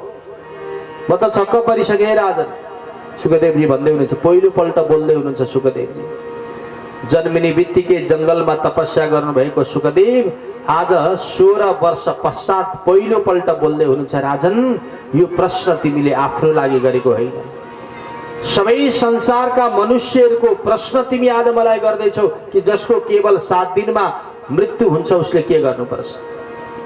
किनभने हे राजन, संसारमा तिम्रो मात्रै हो र संसारका प्रत्येक जीव जीवात्माको 7 दिनमा मृत्यु हुन्छ। आइतबार, सोमबार, मङ्गलबार, बुधबार, बिहिबार, शुक्रबार, शनिबार 7वटा दिन हुन्छ नि जम्मा। हामी सबको आयु कति दिन हो? 7 दिन हो। 7 दिन भित्रै जन्मिने हो हामी, 7 दिन भित्रै मर्ने हो कि हामी। फरक यति हो, कसैको 2-4वटा 7 दिन दोहोरिन्छ, कसैको दोहोरिन भ्याउँदैन। फरक त्यति नै हो नि, होइन? त्यसैले हामी सबैको आयु, मेरो मनुष्यको मात्र होइन, पशुको पनि, पन्छीको पनि, आकाशमा उड्ने चराचुरुङ्गीको पनि, जलभित्र पौडिने ती जलचर प्राणीको पनि, ती पहाड पर्वतहरू, ती क्षेत्र धाम नदी नाला, यी पत्थर ढुङ्गा, यी जति पनि छन् नि जड चैतन्य वस्तु, यी सबको आयु केवल 7 दिन हो। ल हेर्नु सबै, हाम्रो पनि आयु 7 दिन हो। हामीलाई लाग्छ कि हामी त अजर अमर हौँ कि क्या हो जस्तो लाग्छ नि कहिलेकाहीँ। गलत कुरा। 7 दिनमा मर्नेवाला छौँ परिपक्का। जसको केवल 7 दिनमा मृत्यु हुँदैछ उसले के गर्नुपर्छ, अर्थात् हामीले के गर्ने? अब हाम्रो धर्म के हो तपाईँ? हाम्रो धर्म खानु, सुत्नु, हिँड्नु, डुल्नु, रुनु, कराउनु, छोराछोरी जन्माउनु, मेरो तेरो झै झगडा कलह गर्नु मात्रै हाम्रो धर्म हो कि अरू पनि कुनै धर्म हो? र अर्को प्रश्न के थियो, भजन गर्दा कसको गर्ने भजन? घरको गर्ने कि व्यवहारको गर्ने कि दाजुभाइ इष्टमित्र बन्धु बान्धव अथवा अरू कुनै तत्त्वको पो भजन गर्ने हो कि हामीले? हे राजन, कति मिठो प्रश्न गर्यो हे राजन तिमीले। यो प्रश्नको उत्तर दिन मलाई बडा आनन्द आइरहेको छ। तर एउटा कुरा राजन, मलाई त संसारका मान्छेहरूसँग त रिस पो उठेको छ। सुखदेवजी भन्दै हुनुहुन्छ, हेर्नुहोस्, संसारका मनुष्यसँग मलाई थोरै चित्त दुखाइ छ, मलाई संसारका मनुष्यसँग अलिकति गुनासो पनि छ। सुखदेवजी भन्दै हुनुहुन्छ। तपाईँ हामीसँग गुनासो छ अरे सुखदेवजीलाई? किन? अपश्यताम आत्मतत्त्वम गृहेषु गृहमेदिनाम। संसारका गृहस्थीहरूलाई सबै कुरा थाहा छ, तर नथाहा पाए जस्तो गर्छन्। सुतेकोलाई उठाउन सकिन्छ, तर उठेर जो सुतेको जस्तो नाटक गर्छ नि, त्यसलाई ज्यानजाला उठाउन सकिँदैन, हैन? अज्ञानीलाई ज्ञानवान बनाउन सकिन्छ, तर ज्ञानी व्यक्ति यदि अज्ञानी जस्तो नाटक गर्छ भने त्यसलाई कहिले ज्ञानी बनाउन सकिँदैन। त्यस्तालाई मूर्ख भनिन्छ। मूर्खदेखि त दैवत डराउँछन्, अरूको त के कुरा भयो? संसारमा सबको औषधि बने, मूर्खको औषधि बनेन। यी संसारका मनुष्यहरू सबै मूर्ख भएका छन्। सुखदेवजी भन्दै हुनुहुन्छ। हामीलाई मूर्ख भन्नुभयो सुखदेवजीले। किन? आदित्यस्य गते गते रहरह। सुखदेवजी भन्दै हुनुहुन्छ राजालाई, राजन संक्षीयते जीवितम व्यापारे बहुकार्य भार गुरुभि कालो न विज्ञायते। ए राजन, संसारमा सूर्य पूर्वबाट उदाउँछन्, सूर्य पश्चिममा अस्ताउँछन् भन्ने कुरो संसारमा सबैलाई थाहा छ। हजुरहरूलाई पनि थाहा छ नि यो कुरा, होइन?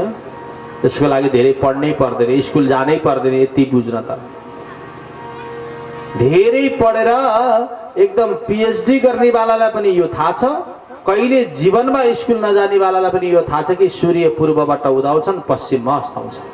यो तपाईँहरूलाई पनि थाहा छ, मलाई पनि थाहा छ, केटाकेटीलाई पनि थाहा छ, बुढाबुढीलाई पनि थाहा छ, धनी गरिब काला गोरा सबलाई थाहा छ। सूर्य पूर्वमा उदाउँछन्, सूर्य पश्चिममा अस्ताउँछन्। सधैँ उदाउनु, सधैँ अस्ताउनु, सधैँ उदाउनु, सधैँ अस्ताउनु भनेको हाम्रो शरीरको आयु नष्ट हुँदै जानु हो भन्ने कुरा पनि हजुर हामीलाई थाहा छ। थाहा छ यो कुरा। तर फरक के हो भने, सुखदेवजी भन्नुहुन्छ, फरक के हो भने कोही व्यापारमा व्यस्त भए, कोही घर धन्दामा व्यस्त भए, कोही आफ्नो कार्य धन्दामा व्यस्त भए। आफ्नो आफ्नो कार्य धन्दामा व्यस्त भएको कारणले समय बितेको चाहिँ कसैलाई थाहा छैन। समय बित्या पत्तो छैन। तपाईँ हामीलाई हेर्नुहोस्, छोरोको वर्तमान गर्ने बेला हो अनि झसङ्ग हुन्छ, हो अस्ति भर्खर बिहे गरे जस्तो लाग्थ्यो, छोरोको वर्तमान गर्ने बेला भएछ। ल हेर्नुहोस् त, 10-15 वर्ष त अस्ति जस्तो लाग्दैछ उसलाई।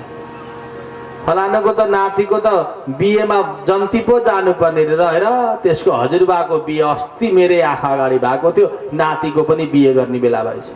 30-40 वर्ष त त्यसै बिते जस्तो लाग्छ उसलाई। त्यस्तो हुन्छ नि, घर गाउँमा यसो बुढाबुढीको कुरा सुन्नुपर्छ, यस्तै यस्तै कुरा हुन्छ।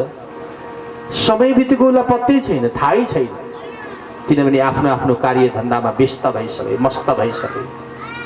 घरिघरि म पनि सम्झिन्छु, मैले सप्ताह भन्न थालेको 22 वर्ष भएछ। यसो सम्झिन्छु, वृन्दावनमा गएर पढेको अस्ति भर्खर पढ्न गए जस्तो लाग्छ मलाई। अहिले हेर्नु, सप्ताह अभ्यास गर्नेमा बसेको 22 वर्ष भएछ।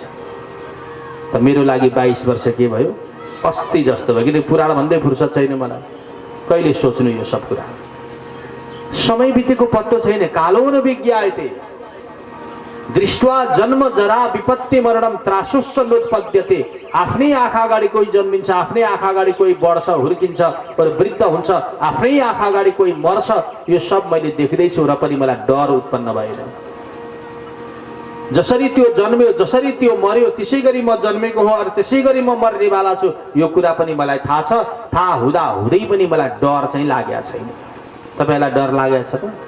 मर्छु भन्ने कुरो ज्ञान छ तपाईँहरूलाई, तर डराउनु भएको छ कहिले? डराउनु भएको छैन। आनन्दले बस्नु भएको छ, केही डरै छैन।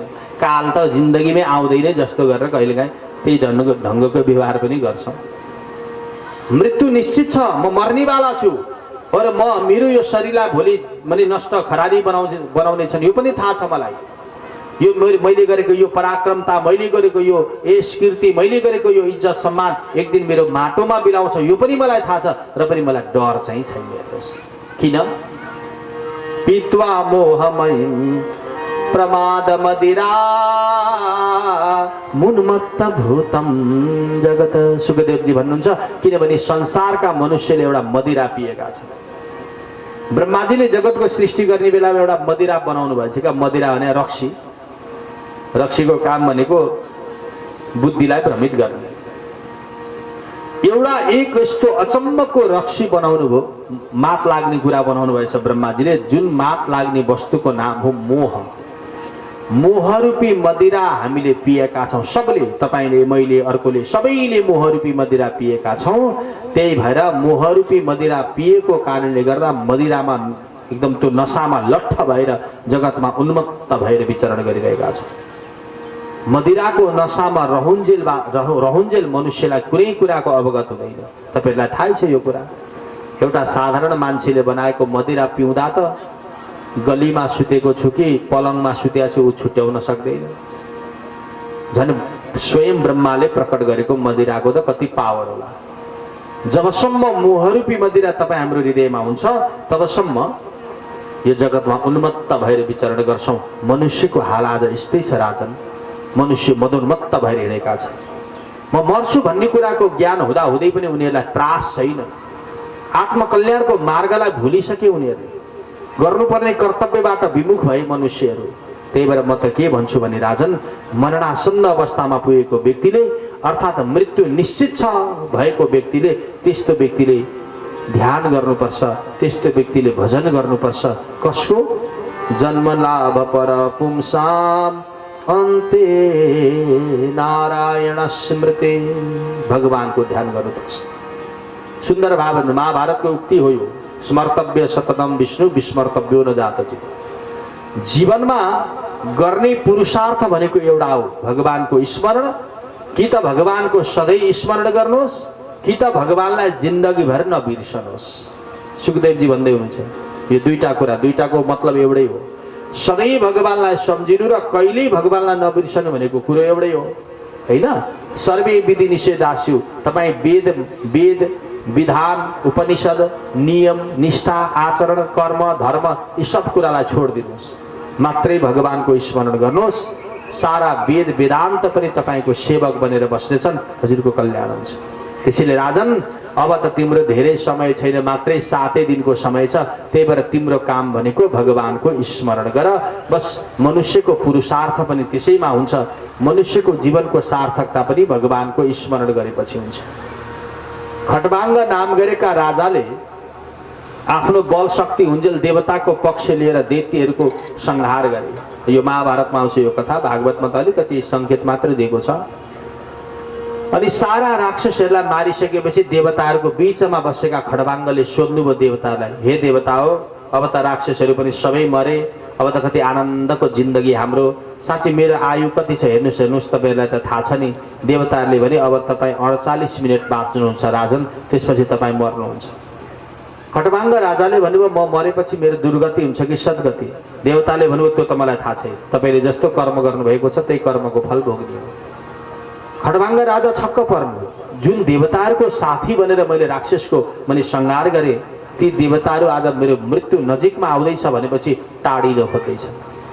मेरो कल्याण गर्नेवाला त यी देवताहरू पनि रहेनछ भनेर खटवाङ्ग राजाले बाँकी भएको जो 1 मुहुर्त 2 घडी, होइन अहिले त अब 24 मिनटको 1 घडी हुन्छ, 48 मिनट बाँकी आयु, 48 मिनटको आयु खटवाङ्ग राजाले बाँकी आयु भगवानकै चरणमा समर्पण गरिदिनु भयो। 48 मिनटपछि राजाको मृत्यु भयो।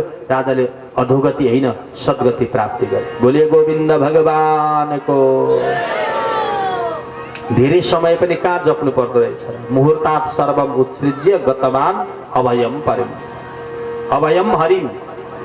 जीवनको अन्तिम समय 48 मिनट भगवानलाई जिम्मा लगाउँदा त खडवाङ्गको उत्तम गति भयो भने हामी मनुष्यले त झन् बेलैदेखि भगवत चिन्तन गर्यो भने त त्यसै पनि कल्याण।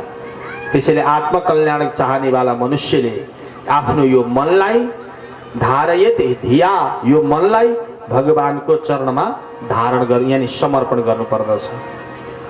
चञ्चल यो मनलाई नियन्त्रणमा राख्न चारवटा चिज जित्नुपर्छ। यहाँ सुखदेवजी भन्नुहुन्छ राजन, जीवनमा चञ्चल अनियन्त्रित यो मनलाई नियन्त्रणमा राख्न चारवटा चिजलाई जित्नुपर्छ राजन। एउटा हो आसन, अर्को श्वास, अर्को सङ्गत, अर्को इन्द्रिय।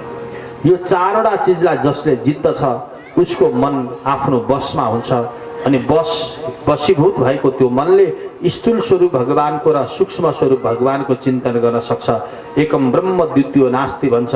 जगतमा जे देख्दछ, संसारमा जे देख्दछ उसले भगवानकै स्वरूप देख्दछ। सबैलाई भगवत दृष्टिले दृष्टिपात गर्दछ अनि उसको कल्याण हुन्छ। मृत्यु पश्चात उसले सद्य मुक्ति प्राप्ति गर्छ, तुरुन्तै मुक्ति पाइहाल्छ कि। यदि मुक्ति पाएन भने पनि एक दुई जन्म लिनु परेछ भने पनि शुभ योनिमा जन्म लिन्छ, शुभ कुलमा जन्म लिन्छ। एक दुई जन्म पश्चात फेरि उसले उत्तम गति पाउँछ। यसलाई क्रममुक्ति भनिन्छ। भगवानको चरणमा समर्पित जीवात्माले मुक्ति पाउँछ यो निश्चित हो, किनभने कि त सत्य मुक्ति पाउँछ कि क्रममुक्ति पाउँछ। सुखदेवजी महाराजले यो अनियन्त्रित मन भगवानमा समर्पण गर्नुपर्छ भनेर राजा परीक्षितलाई उपदेश दिनुभयो। अनि परीक्षितले भन्नुभयो, गुरुदेव यो संसारको सृष्टि कसरी भयो? सुखदेवजीले भन्नुभयो, जगतको सृष्टिको चर्चा गर्छु, तिमी ध्यान दिएर श्रवण गर। सबैभन्दा पहिले त जड र चैतन्यद्वारा जगतको सृष्टि हुन्छ। जड भनेको प्रकृति, चैतन्य भनेको पुरुष। प्रकृति भनेकी माया, पुरुष भनेको भगवान। भगवान आफू एक्लैले सृष्टि गर्नुहुन्न, भगवानले आफ्नो शक्तिलाई बोलाउनुहुन्छ, आफ्नो शक्तिलाई सन्धान गर्नुहुन्छ। त्यही शक्तिसँग मिश्रित भएर भगवानले यो ब्रह्माण्डको संरचना गर्नुहुन्छ। और यो ब्रह्माण्डको संरचना गरेको ब्रह्माण्डमा भगवानले आफ्नो नाभिबाट, आफ्नो नाइटोबाट कमलको फूलमाथि एउटा ब्रह्माको प्रादुर्भाव गर्नुहुन्छ। तिनै ब्रह्माजीलाई जगतको सृष्टि गर्ने उपदेश दिनुहुन्छ, जगतको सृष्टि गर्ने आदेश दिनुहुन्छ र सम्पूर्ण बुद्धिको अधिष्ठात्री देवता बन्नुहुन्छ ब्रह्मा। त्यही भएर ब्रह्माजी हाम्रो बुद्धिको मालिक हुन्। हामीसँग जो बुद्धि छ नि, यो बुद्धि हामीलाई ब्रह्माले दिएका हुन्। बुद्धिको अधिष्ठात्री देवता भनेका ब्रह्मा हुन्। भगवान श्री नारायणले ब्रह्माजीलाई चारवटा श्लोक भागवत सुनाउनु भयो। भागवत चतुश्लोकी भागवत भन्छौँ, जसलाई हामी चारवटा श्लोकको भागवत श्रवण गराउनु भयो। त्यही चारवटा श्लोकले ब्रह्माजी महाराज अत्यन्त ज्ञानी बन्नुभयो, सद्बुद्धिवान बन्नुभयो। और परिणाममा ब्रह्माले यो जगतको सृष्टिलाई अगाडि बढाउनु भयो र उनै ब्रह्माजीले त्यो चतुश्लोकी भागवत पछि ब्रह्मालाई नारदलाई दिनुभयो, नारदले वेदव्यासलाई दिनुभयो। वेदव्यासले त्यही चतुश्लोकी भागवतलाई व्याख्या गर्दै गर्दै गर्दै गर्दै 18,000 श्लोकले युक्त भएको श्रीमद् भागवत महापुराण निर्माण गर्नुभयो, जुन भागवत हजुर हामी 7 दिन लगाएर सुन्ने गर्दछौँ। नभए पहिले पहिले भागवत जम्मा 4वटा श्लोकको हुन्थ्यो। अहिले त्यो भागवत 18,000 श्लोकको भयो, जुन हजुर हामी हिजोबाट श्रवण गर्दैछौँ। त भागवतमा 10वटा लक्षण हुन्छन्: सर्ग, विसर्ग, स्थान, पोषण, उति, मनमन्तर, ईशानु, कथा, निरोध, मुक्ति र आश्रय। यो 10वटा लक्षण भएको ग्रन्थ भागवत हो। 5वटा लक्षण भएको ग्रन्थ अरू पुराण हुन्। अरू पुराणमा 5वटा लक्षण हुन्छन्, भागवतमा 10वटा लक्षण हुन्छन्। त्यही भएर भागवत महापुराण हो होइन। त्यही भएर भागवत सर्वोत्कृष्ट ग्रन्थ हो। त्यसैले राजन, म तिमीलाई भागवत सुनाउँछु। सुखदेवजीले राजा परीक्षित अब भागवत सुनाउँदै भन्न लाग्नुभयो, भागवतको 10 लक्षण मध्येमा पहिलो लक्षणको नाम हो सर्ग। सर्ग भनेको सृष्टि। यो जगतको, यो संसारको सृष्टि कसरी अगाडि बढ्यो? पृथ्वी, जल, तेज, वायु, आकाश, रूप, रस, गन्ध, स्पर्श, शब्द, नाक, कान, छाला, मुख, हात, गोडा, यी सबै कर्मेन्द्रिय, ज्ञानेन्द्रिय होइन। मन, बुद्धि, चित्त, अहङ्कार, यी सबैको उत्पत्ति जहाँ वर्णन गरिन्छ त्यसलाई सर्ग भनिन्छ। भागवतको 3य स्कन्धमा सुखदेवजीले अब सर्गको प्रतिपादन गर्दै हुनुहुन्छ। यदा तु राजा, हे राजन, म तिमीलाई एउटा कथा सुनाउँछु, ध्यान दिएर सुन। यदा तु राजा स्वसुतान साधुन पुष्णन्न धर्मेण विनष्ट दृष्टि भ्रातुर्यभिष्टस्य सुतान् विबन्धुन् प्रविश्य लाक्षा भवने ददाह। राजन, एकपल्ट के भएछ भने हस्तिनापुरका राजा थिए धृतराष्ट्र। महाभारतको कथा यहाँ अलिकति जोड्नुभयो सुखदेवजीले। हस्तिनापुरका राजा थिए धृतराष्ट्र। धृतराष्ट्रका पुत्र थिए दुर्योधन, दुर्योधन दुशासन आदि नाम गरेका 100 पुत्र, ती कौरव भए। और तिनै हस्तिनापुरमा धृतराष्ट्रका भाइ हुनुहुन्थ्यो पाण्डु, पाण्डुकी 2टी पत्नी हुनुहुन्थ्यो कुन्ती र माद्री, जसबाट 5वटा सन्तान भए, पञ्च पाण्डव, युधिष्ठिर, भीम, अर्जुन, नकुल, सहदेव। अनि ती धृतराष्ट्र र पाण्डुका एउटा भाइ हुनुहुन्थ्यो विदुर, जो दासी आमाको छोरो हुनुहुन्थ्यो। पिताजी एउटै, आमाहरू चाहिँ अलग अलग। दासीपट्टिको एउटा पुत्र हुनुहुन्थ्यो विदुर। जातिले दासी भए पनि विदुरजी ज्यादै ज्ञानी हुनुहुन्थ्यो, अत्यन्त सत्पात्र हुनुहुन्थ्यो। विदुरजी हस्तिनापुरको महामन्त्री हुनुहुन्थ्यो। धृतराष्ट्रले आफ्नो साला शकुनी र आफ्नो दुष्ट पुत्र दुर्योधनको ल्याइल्याइमा लागेर आज उनको बुद्धि पनि अलिकति विपरीत भएको थियो, किनभने धृतराष्ट्रले दुष्ट पुत्रको कुसङ्ग गरे। किनभने जसले जसको सङ्गत गर्छ परिणामतः उसको बुद्धि पनि त्यस्तै हुन्छ के हजुर। ज्ञान बड़े गुणवान की संगति, ध्यान बड़े तपसी संग किन्हे,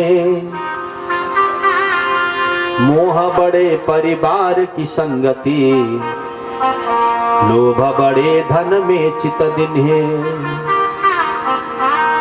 विद्वानको संगत गर्नुहोस्, ज्ञानी बन्न पाइन्छ। विद्वानको संगत गर्नेवालाले ज्ञान प्राप्ति गर्छ, अनि तपस्वीको संगत गर्नेवालाले ध्यान प्राप्ति गर्छ। परिवारको जसले संगत गर्छ उसले मोहको वृद्धि हुन्छ। परिवारको धेरै संगत गर्यो भने मोह ममता हुन्छ, माया ममता यसले स्पर्श गर्छ। धनको संगत गर्नेवालाको लोभ वृद्धि हुन्छ। धेरै धनको संगत गर्यो भने लोभको वृद्धि हुन्छ। जसले जसको जस्तो जसरी संगत गर्छ परिणामतः उसको बुद्धि त्यस्तै हुन्छ। धृतराष्ट्र ज्ञानी थिए तर जन्मिँदै आँखा नदेख्ने वाला थिए बिचरा। साला दुष्ट शकुनी, शकुनीको त्यो चाल, अनि पुत्र दुर्योधन त्यस्तै दुष्ट प्रवृत्ति, दुष्ट पुत्र दुर्योधनको कुसङ्ग, साला शकुनीको कुसङ्ग, जसको परिणामतः धृतराष्ट्रको बुद्धि दुर्बुद्धि भयो। धृतराष्ट्रले सोचे, पाण्डुको मृत्यु भएपछि धृतराष्ट्रले सोचे ती पाण्डुका पुत्र पनि मेरै पुत्र हुन् भन्नु पर्ने, त्यस्तो स्मरण गरेर पनि धृतराष्ट्रले सोचे यी 5 पाण्डवलाई पनि यदि मैले मार्न सके भने यिनीहरूको भागमा आउने सम्पत्ति पनि मेरै छोराहरूले उपयोग गर्न पाउँथे भनेर धृतराष्ट्रले पाण्डवहरूलाई मार्ने निर्णय गरे। महाभारतको यस्तो कथा आउँछ। यस्तो मात्रै कुभाव हो र। ती पञ्च पाण्डवकी पत्नी द्रौपदी अत्यन्त सदाचारिणी थिइन्, कुलवधु। दुशासन, दुर्योधन, शकुनी आदि मिलेर जुवा खेल्न लगाए पाण्डवहरूलाई, और कुचाल गरेर उनीहरूले पाण्डवहरूको जुवाको सबै दाउ आफूले जिते जस्तो गरे। द्रौपदीलाई दाउमा राख्न लगाए, जुवाको पासा पल्टाए। परिणाममा द्रौपदीलाई पनि हामीले जित्यौँ भनेर घोषणा गरे। जितेर ल्याएको सम्पत्ति र खरिद गरेर ल्याएको सम्पत्ति खरिदकर्ताको हुन्छ भनेर दुशासन र दुर्योधनले द्रौपदीलाई आफ्नो बनाए। त्यति मात्रै हो र, त्यत्रो भरिएको सभामा द्रौपदीको दुशासनले एक दिन चिर हरण गर्न लाग्यो। शरीरको वस्त्रलाई अलग्ग बनाएर द्रौपदीलाई नग्न बनाएर द्रौपदीको सतीत्व धर्म नष्ट गर्न चाह्यो। त्यो कुभाव र त्यो अपराध प्रवृत्ति पञ्चपाण्डवहरूले देख्दा देख्दै पनि बिचरा निरीह भएर बसे, किनभने जुवामा हारिसकेको छ, बोल्ने कुरो पनि छैन। दुशासनले त्यत्रो भरिएको सभामा चिर हरण गर्न लाग्यो, द्रौपदीको वस्त्र तान्न लाग्यो। द्रौपदीले आफ्नो पतिदेवलाई पुकार गरिन्, पतिदेवले केही गर्न सक्नु भएन। द्रौपदीले रुँदै रुँदै भगवानलाई बोलाइन्, प्रभु विपत्ति परेको बेलामा यो जगतमा आफ्नो को हुँदो रहेछ र? कस्य माता पिता, कस्य पिता भार्या पुत्र सहोदर, संसारमा आफ्नो कोही हुँदैन प्रभु। विपत्ति कालमा जसले साथ दिन्छ त्यो नै साथी हो, तिमी नै मेरो असल साथी हो। हे कृष्ण, मेरो लज्जाको संरक्षण गर भनेर आँखाबाट बलिन्द्र आँसुका धारा झार्दै द्रौपदीले भगवानलाई बोलाइन्। बस बोलाउन मात्रै ढिला, आउन ढिला गर्नु भएन। भगवान तुरुन्तै प्रकट हुनुभयो। द्रौपदीको शरीरमा 10 गज साडी बनेर भगवान प्रकट हुनुभयो। भागवतमा यस्तो कथा आउँछ। कृष्णले साडीको स्वरूप धारण गर्नुभयो, साडी बन्नुभयो भगवान कृष्ण। 10,000 गज बल थक्यो घट्यो न 10 गज चिर। 10,000 हात्तीको बल, दुशासनको बल बरु नष्ट भयो, तर द्रौपदीको शरीरबाट 10 गज साडी चाहिँ कहिले पनि टुटेन। ऊ साडी तानेको तानै छ, द्रौपदीको लज्जा ढाकिएको छ। त्यो सारी कहिले टुटेन। सारीको थुप्रो पहाड जस्तो भइसक्यो। त्यही पहाड त्यो सारीको थुप्रोमा ऊ बेहोस हुन्थ्यो, लड्दथ्यो, पसिन भयो, तर द्रौपदीको शरीरलाई नग्न बनाउन सकेन। यस्तो निन्दनीय कर्म गर्दा पनि धृतराष्ट्रले ए बाबु यस्तो कर्म नगर भनेर आदेश दिएन। भीष्म पितामह आदि नाम गरेका ठुल्ठुला रथी महारथीहरू थिए, कसैले पनि यो निन्दनीय कर्म गर्नु हुँदैन भनेर। यस्तो अन्याय र अत्याचार पाण्डवहरूमाथि बर्सिरह्यो। एक दिन धृतराष्ट्रले पाण्डवहरूलाई मार्नको लागि भनेर लाहाद्वारा निर्मित एउटा घरभित्र पाण्डवलाई पसाए अनि बाहिरबाट आगो लगाइदिए, ताकि यो घर जलेपछि यिनीहरू पनि यहीँ मर्छन् र यिनीहरूको सारा सम्पत्ति मेरा छोराहरूले भोग गरून् भनेर। यस्तो कुभाव राखेर, यस्तो नराम्रो भाव राखेर पाण्डवहरूलाई मार्न चाहे धृतराष्ट्रले। बिचरा पाण्डवहरू सुरुङ मार्गबाट सुरुङ खनेर त्यहाँबाट भित्रै गरेर सिधै जङ्गलमा प्रवेश गर्नुभयो। 12 वर्षसम्म काम्यक वनमा बस्नुभयो पाण्डवहरू। 12 वर्ष पाण्डवहरू काम्यक वनमा बस्नुभयो। 1 वर्षसम्म हाम्रै राजा विराटको दरबारमा गुप्त भेष धारण गरेर बस्नुभयो। 13 वर्षको जङ्गली जीवन व्यतीत गरेपछि पाण्डवहरू रुँदै रुँदै कृष्ण भए ठाउँमा गए भन्न लाग्यो, प्रभु हामीलाई त धृतराष्ट्रले अन्याय र अत्याचार गरे, हामीलाई त बस्ने ठाउँ पनि दिएका छैनन्, दुर्योधनले हामीलाई त्यहाँ प्रवेश निषेध गरेका छन्। हे प्रभु हामी हजुरको शरणमा छौँ, अब हामी के गरौँ? यो कुरा विदुरजीलाई पनि थाहा भयो। विदुरजीले सम्झाउनु भयो धृतराष्ट्रलाई। अब हजुरले महाभारत पढ्नु भएको भए थाहा होला, महाभारतको 18 पर्व मध्येमा एउटा पर्व छ उद्योग पर्व भन्ने। त्यो उद्योग पर्वमा विदुरजीले धृतराष्ट्रलाई दिनुभएको नीतिका कुराहरू, विदुर नीति, प्रसिद्ध विदुर नीति। विदुरजीले अनेक प्रकारका नीतिका कुराहरू सुनाएर धृतराष्ट्रलाई सम्झाउनु भयो, दाजु पाण्डवहरूप्रति अन्याय र अत्याचार नगर्नुहोस्। ती निरीह पाण्डवहरूमाथि अन्याय र अत्याचार कति गर्नुहुन्छ? ती अजात शत्रु युधिष्ठिरजीलाई कमसेकम उनीहरूको सम्पत्ति त दिनुहोस्। त्यो दुष्ट पुत्र दुर्योधनको लेलेमा लागेर तपाईँको पनि मति भ्रम भएको छ, बुद्धि भ्रष्ट भएको छ। हेर्नुहोस् त्यो दुर्योधनले गर्दा आज तपाईँको पनि यस कीर्तिलाई उसले माटोमा मिलाउँदैछ।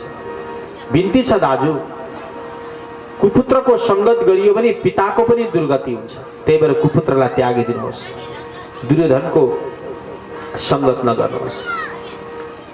विदुरजीले अनेक तरहले सम्झाउनु भयो, तर दुर्योधनले यो कुरा थाहा पायो।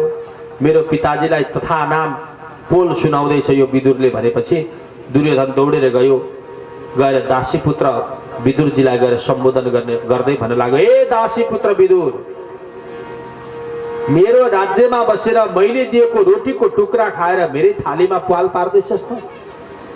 मेरो दरबारमा बसेर मेरै बदफाई गर्नेवाला त दुष्टलाई अब म छोड्दिनँ भनेर दुर्योधनले विदुरजीलाई तथा नाम गाली गरेको कथा आउँछ। विदुरजीले सोच्नुभयो यस्तो अन्याय र अत्याचारलाई सहेर म अब यो मन्त्री बनेर बस्नु छैन। विदुरजी त्यहाँबाट पत्नी विदुरानीलाई लिएर जानुभयो। त्यो मन्त्री पदलाई ती त्याग गरेर सरस्वती नदीको किनारमा गएर बस्नुभयो विदुरजी। अरू कुनै विदुरजी भगवानको चरणको चिन्तन गर्दै बस्न लाग्नुभयो। यता दुर्योधन शक्तिशाली भयो, हस्तिनापुरको महाराज बनेर बस्यो। अन्याय र अत्याचार त उसको धर्म थियो, कहिले सत्कर्म गर्न जानेन। पाण्डवहरूको सारा सम्पत्ति उसले हडप गरिदियो। उसले त्यो पाण्डवहरूको सम्पत्तिलाई पाण्डवहरूलाई वितरण गरेन। यस्तो अन्याय र अत्याचार। उता विदुरजीले सबै कुरा बिर्सेर भगवानको चिन्तनमा मग्न हुन लाग्नुभयो। विदुरकी पत्नी विदुरानी पनि त्यस्तै। गोविंद बोलो हरि गोपाल भक्तवत्सल भगवान को जय हो। अन्याय र अत्याचारको विरुद्धमा लड्नेवाला विदुरजी महाराज सरस्वती नदीको किनारमा एकान्त वास गरेर बस्नुभयो। भगवान कृष्ण जानुभयो दुर्योधनलाई गएर भन्नुभयो, दुर्योधन पञ्च पाण्डवहरूको कमसेकम अर्थ केही नदिए पनि 5 पाण्डवलाई बस्ने ठाउँ त देऊ। दुर्योधनले भने, कृष्ण ठाउँको त कुरै नगर, एउटा सियोको टुप्पो राख्ने भुइँ चाहिन्छ भने पनि मसँग युद्ध गर्नुपर्छ। म बिना युद्ध त पाण्डवहरूलाई त सियोको टुप्पो राख्ने भुइँ पनि दिन सक्दिनँ, जाऊ गएर भनिदेऊ पाण्डवलाई। भगवानले भन्नुभयो, ठिकै छ भाइ, तिम्रो त्यस्तै इच्छा छ भने अब युद्धकै चाहना तिमी गर्छौ भने समयको प्रतीक्षा गरे एक दिन युद्ध हुनेछ। भगवानले सङ्कल्प गर्नुभयो। त्यही सङ्कल्पको परिणाम पछि महाभारतको बडा डरलाग्दो युद्ध हुन्छ। भगवान त्यहाँबाट फर्किनुभयो। दुर्योधनले भोजनको लागि निमन्त्रणा गरे। भगवानले भन्नुभयो दुर्योधन भोजन 2 ठाउँमा गरिन्छ कि भोजन गराउने वालालाई धेरै श्रद्धा हुनुपर्छ, त्यहाँ भोजन गर्न मन लाग्छ, कि भोजन गर्ने वालालाई धेरै भोक लागेको हुनुपर्छ, त्यहाँ भोजन गरिन्छ। न तिमीलाई श्रद्धा छ न मलाई भोक छ। मलाई भोक पनि लागेको छैन, तिमीलाई प्रेम पनि छैन, किन गर्नु पर्यो भोजन? प्रेम नभएको ठाउँमा भोजन ग्रहण गर्नु हुँदैन, निमन्त्रणा नभएको ठाउँमा भोजन ग्रहण गर्नु हुँदैन, हैन? श्रद्धा नभएको ठाउँमा भोजन ग्रहण गर्नु हुँदैन। हेर्नुहोस्, अब भोकले मर्नै लागेको छ भने त गर्नु पनि पर्यो, हैन? नत्र गर्नु हुँदैन। अझै गरुड पुराणमा त के लेखेको छ भने बिना निमन्त्रणा भोजन गरियो भने अर्को जन्ममा काग बनेर जन्मिनुपर्छ। कौवा के कौवा, काग। त्यसैले न तिमीलाई श्रद्धा छ न मलाई भोग छ, किन गर्नु पर्यो भोजन? 84 प्रकारको त्यो व्यञ्जन, त्यो 56 भोगलाई भगवानले तिरस्कार गर्नुभयो। त्यसैले यसको मतलब के हो भने कृष्ण पदार्थको भोको छैन, भगवान भावको भोको छ। भाव का भूखा हूं मैं, भाव ही बस सार है, भाव से मुझे भजे तो भव से बेड़ा पार है, अन्न धन और वस्त्र भूषण कुछ न मुझको चाहिए, आप हो जाए मेरा बस यही पूर्ण सत्कार है।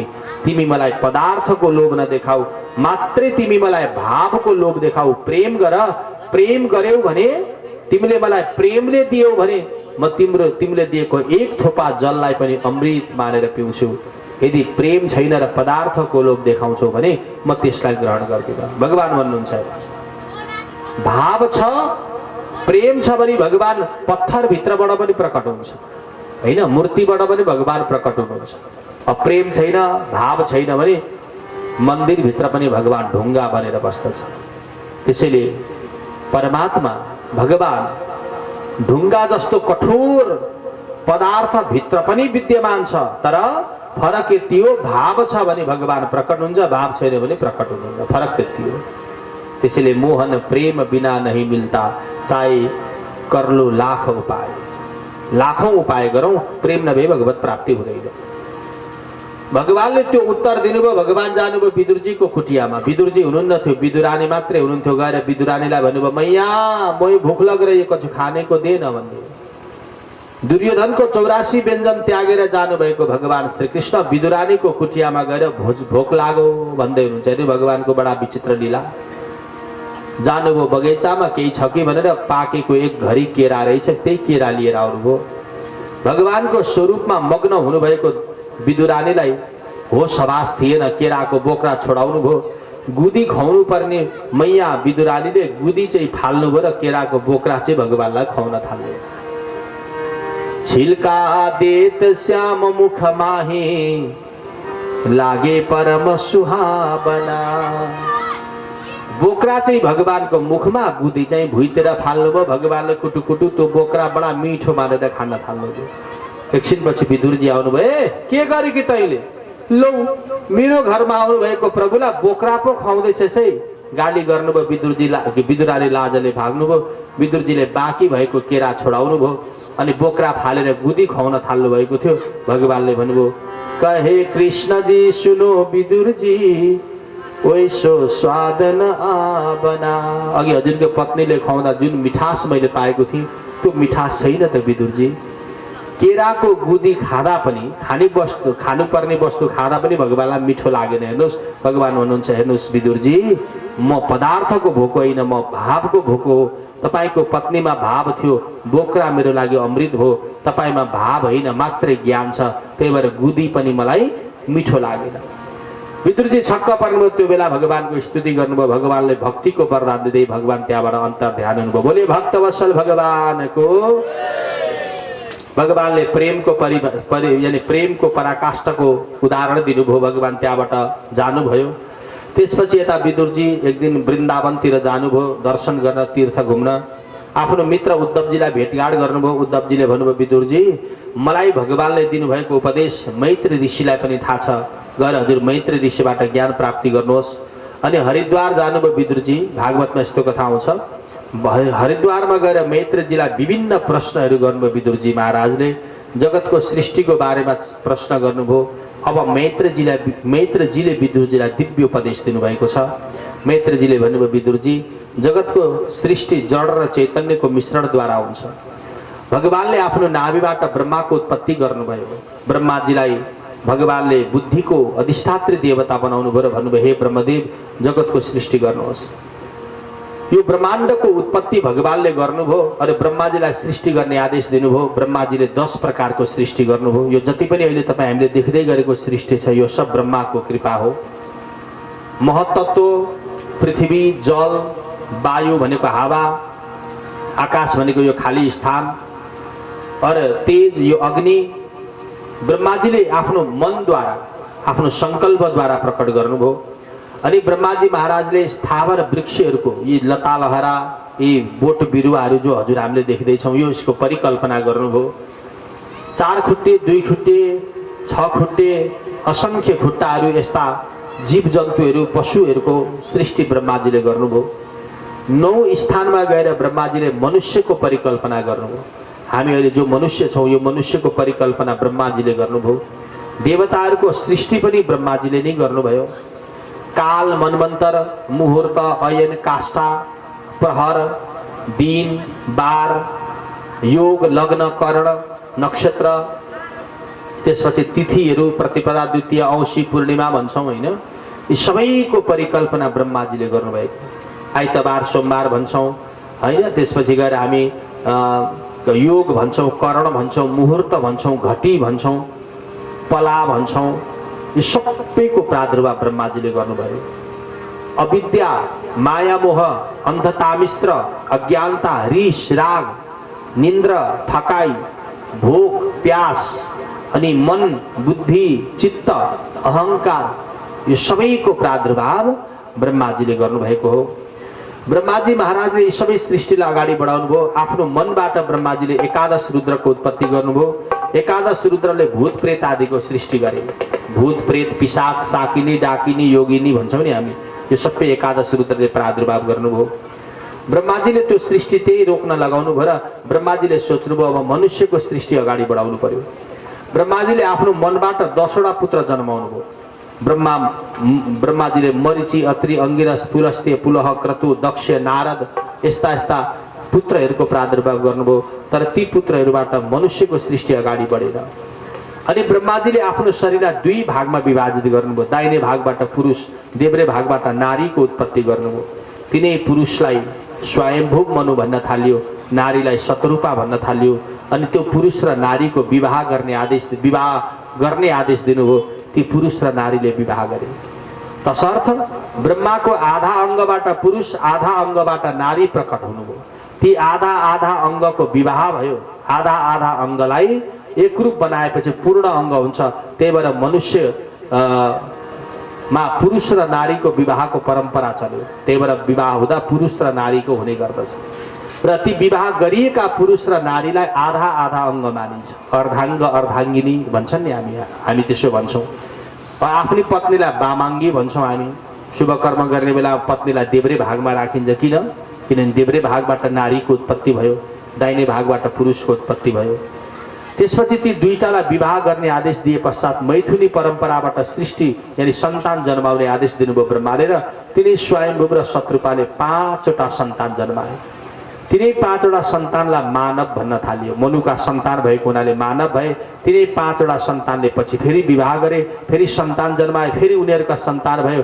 हुँदै हुँदै हुँदै हुँदै हुँदै आज यो संसारमा लाखौं, करोडौं, अरबौं मनुष्यहरूको प्रादुर्भाव। अहिले 7-8 अरब मान्छे भइसके।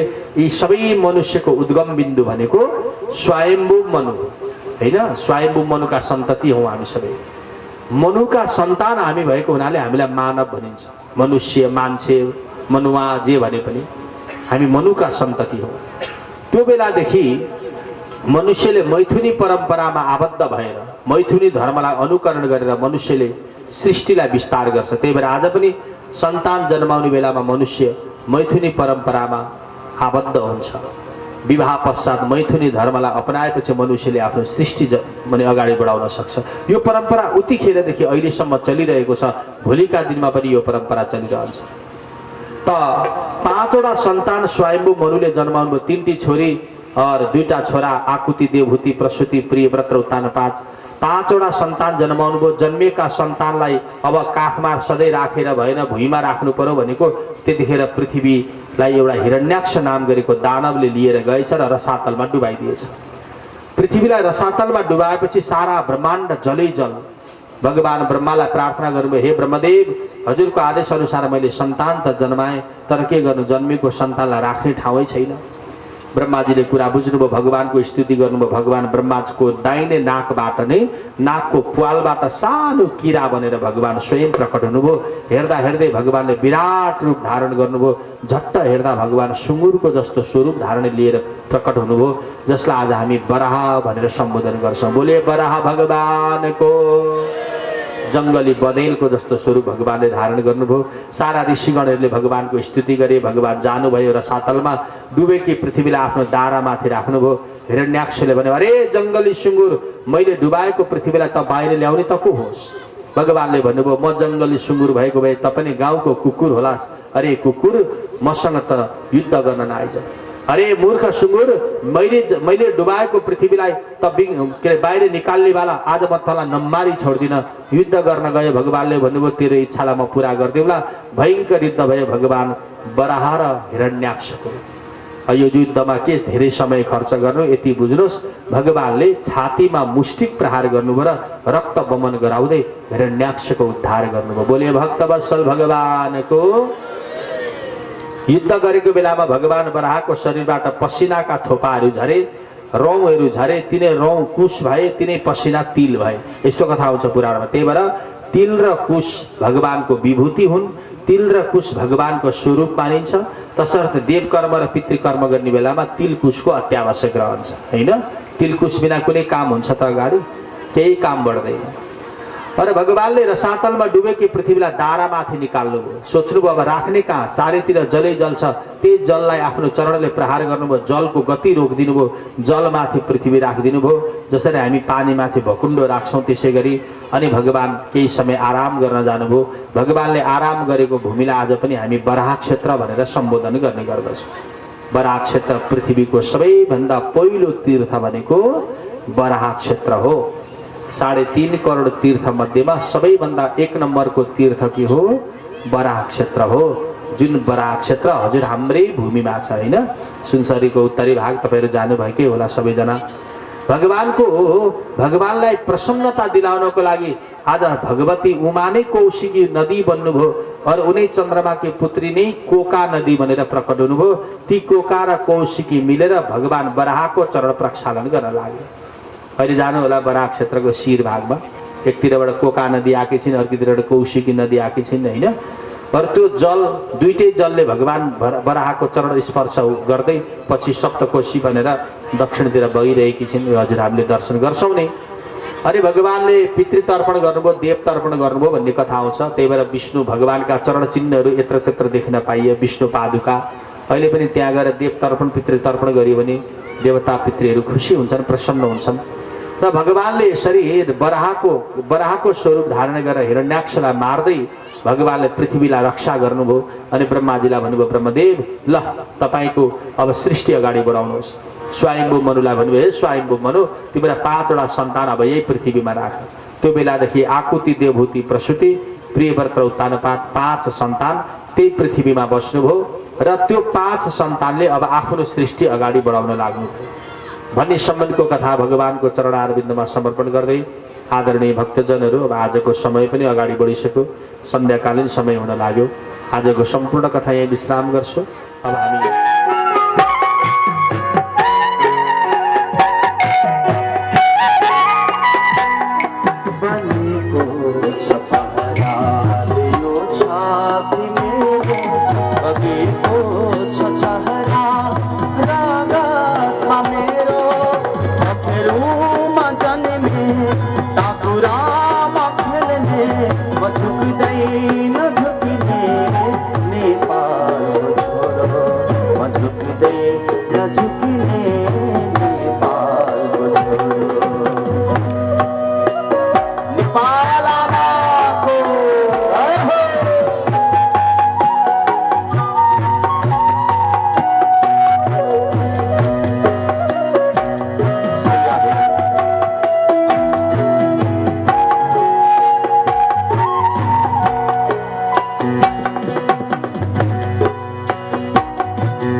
होशे को रोटीले मेरो पेट भरिना मागे को धोतीले मेरो लाज छुपिना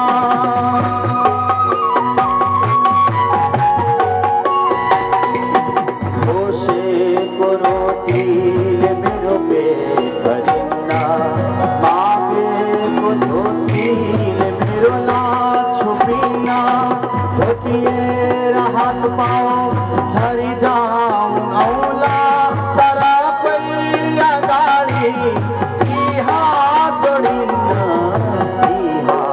जोडिन्न भनेको छ पहराले यो छाती मेरो बगेको छ छहरा रागतमा मेरो पखेरुमा जन्मे टाकुरामा खेल्ने म झुकिँदैन झुकिने नेपालको